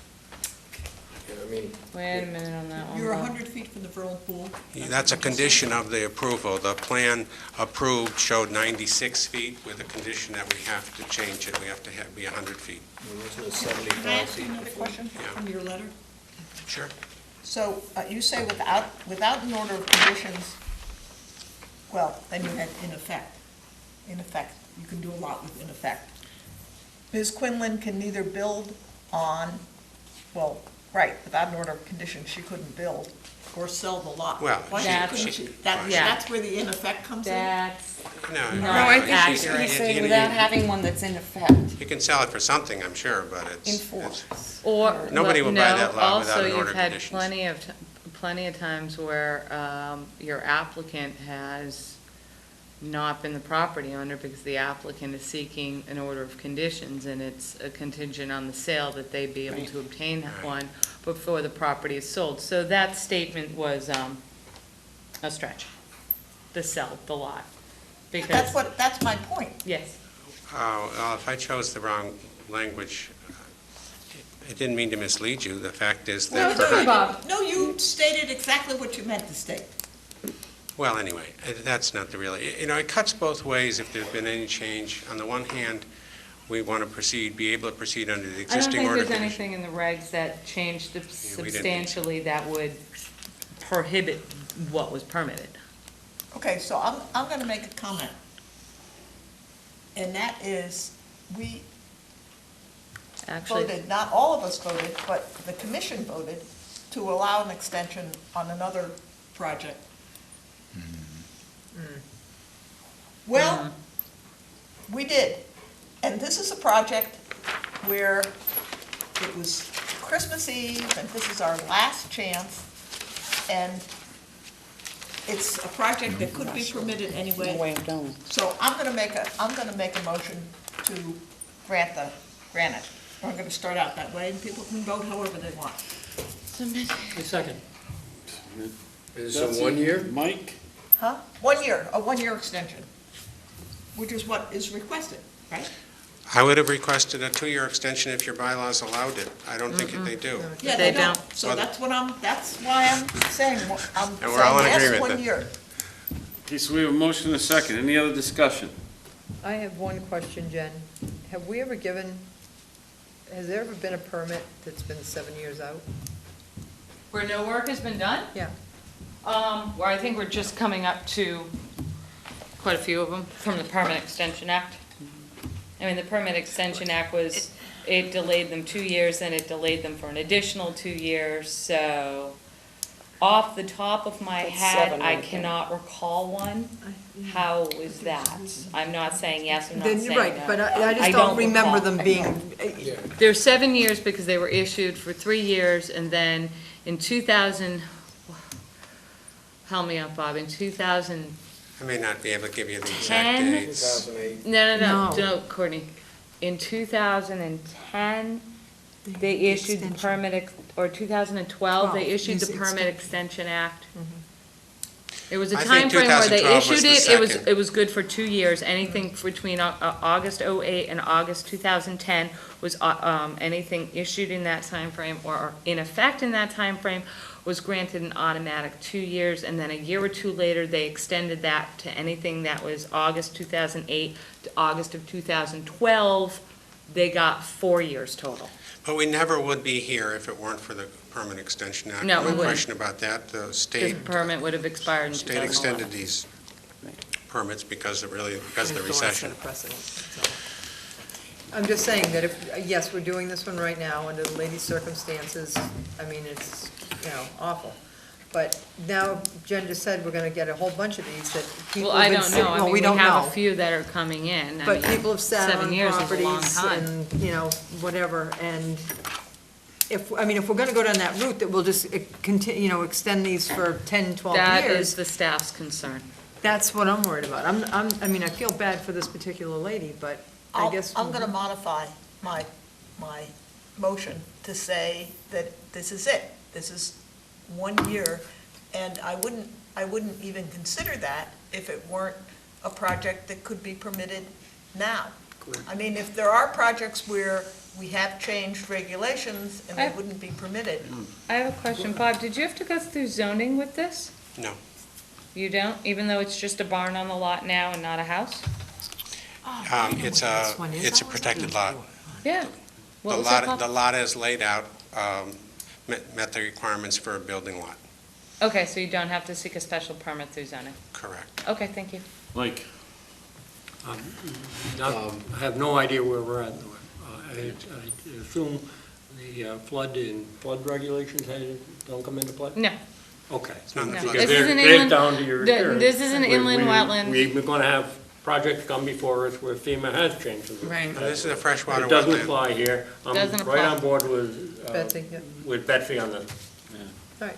I, because of the, we just When allowed you say another one. 1 year- Courtney, go ahead. Yeah, No, you can't go down that road. I've been hearing, This particular one.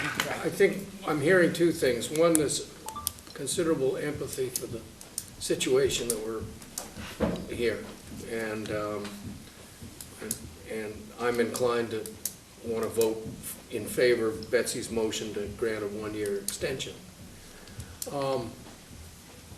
I think it's important, if we're concerned about opening the floodgates, that in our motion, we quantify it. In other words, there should be something in B that because of considerations for the applicant's health and so forth, something along that line. Courtney, you don't have those in there now, and that's, No. you're going down a really slippery slippery slope slope. on that. No. I wouldn't even consider that. I wouldn't recommend it. It's your Everybody will be staff. sick I and have a dying. question.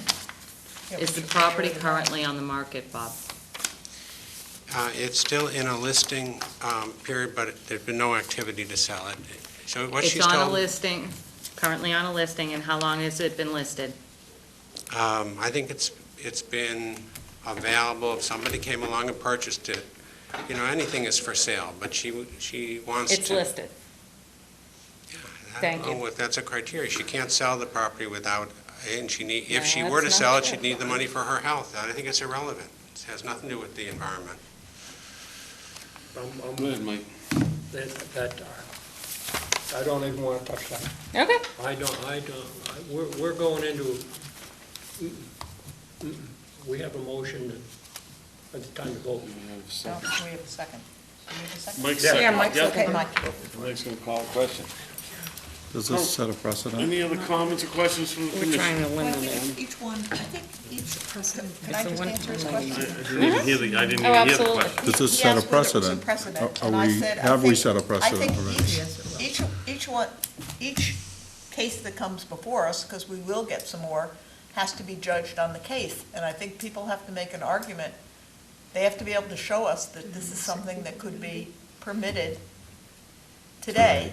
Why are you talking to me? Talk to your fellow board members. You guys are voting. You're looking at me. You always just Jen, stare don't look right at at Betsy, okay? Don't look at Betsy, I'll look please. the other way. Turn around, thank you. Go ahead, finish it.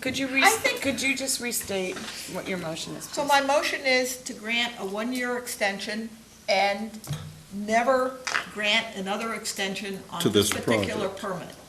If they want to build there and they don't do anything within a year, then they have to come for another order of conditions.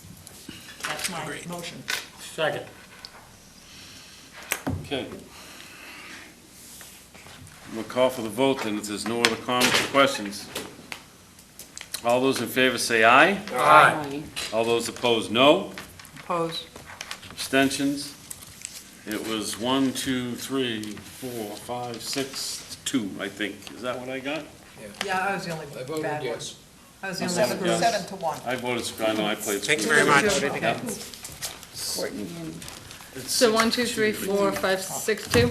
6-2. All right, guys, before you adjourn, we need to set up a public meeting to vote your orders of conditions. This will hopefully vote the ones we close tonight and any ones we have tomorrow. I can do a revised one. I'm gonna ask you, and you guys are gonna kill me, it's gotta be Monday. Has Monday to be morning the at 7 21st. a.m.? Wait a minute, what is going on? Orders of conditions. Orders of conditions. You don't meet again until the 6th, and that's too late. And I mean, I'm leaving, 24th is bad. the 24th is bad, I won't be here. I won't be here. And then I'm gone the 28th, I'm coming back the 29th, and then I Monday. meet again. Monday, what's the date? Okay, We just need a quorum. I just need a quorum, so I can do Monday. who can do Monday morning? At All what right, time? not 7 you, Mary. o'clock, 7 a.m. I don't do the 7 a.m. one, Mary. That's not me. You gotta talk to Russell and Jamie on that one, and Maury. Yeah, All right, but good. we just need a quorum. More I'd like Okay. to do 5, but, Yeah, 5:30. yeah, I know, I'd do it too. I gotta post a So we public need a meeting, quorum. so we can't So do it who tomorrow. can do 7? What's that? We're gonna do 7 o'clock. 1. If we're gonna do 5, we're gonna do 1. Yeah, true.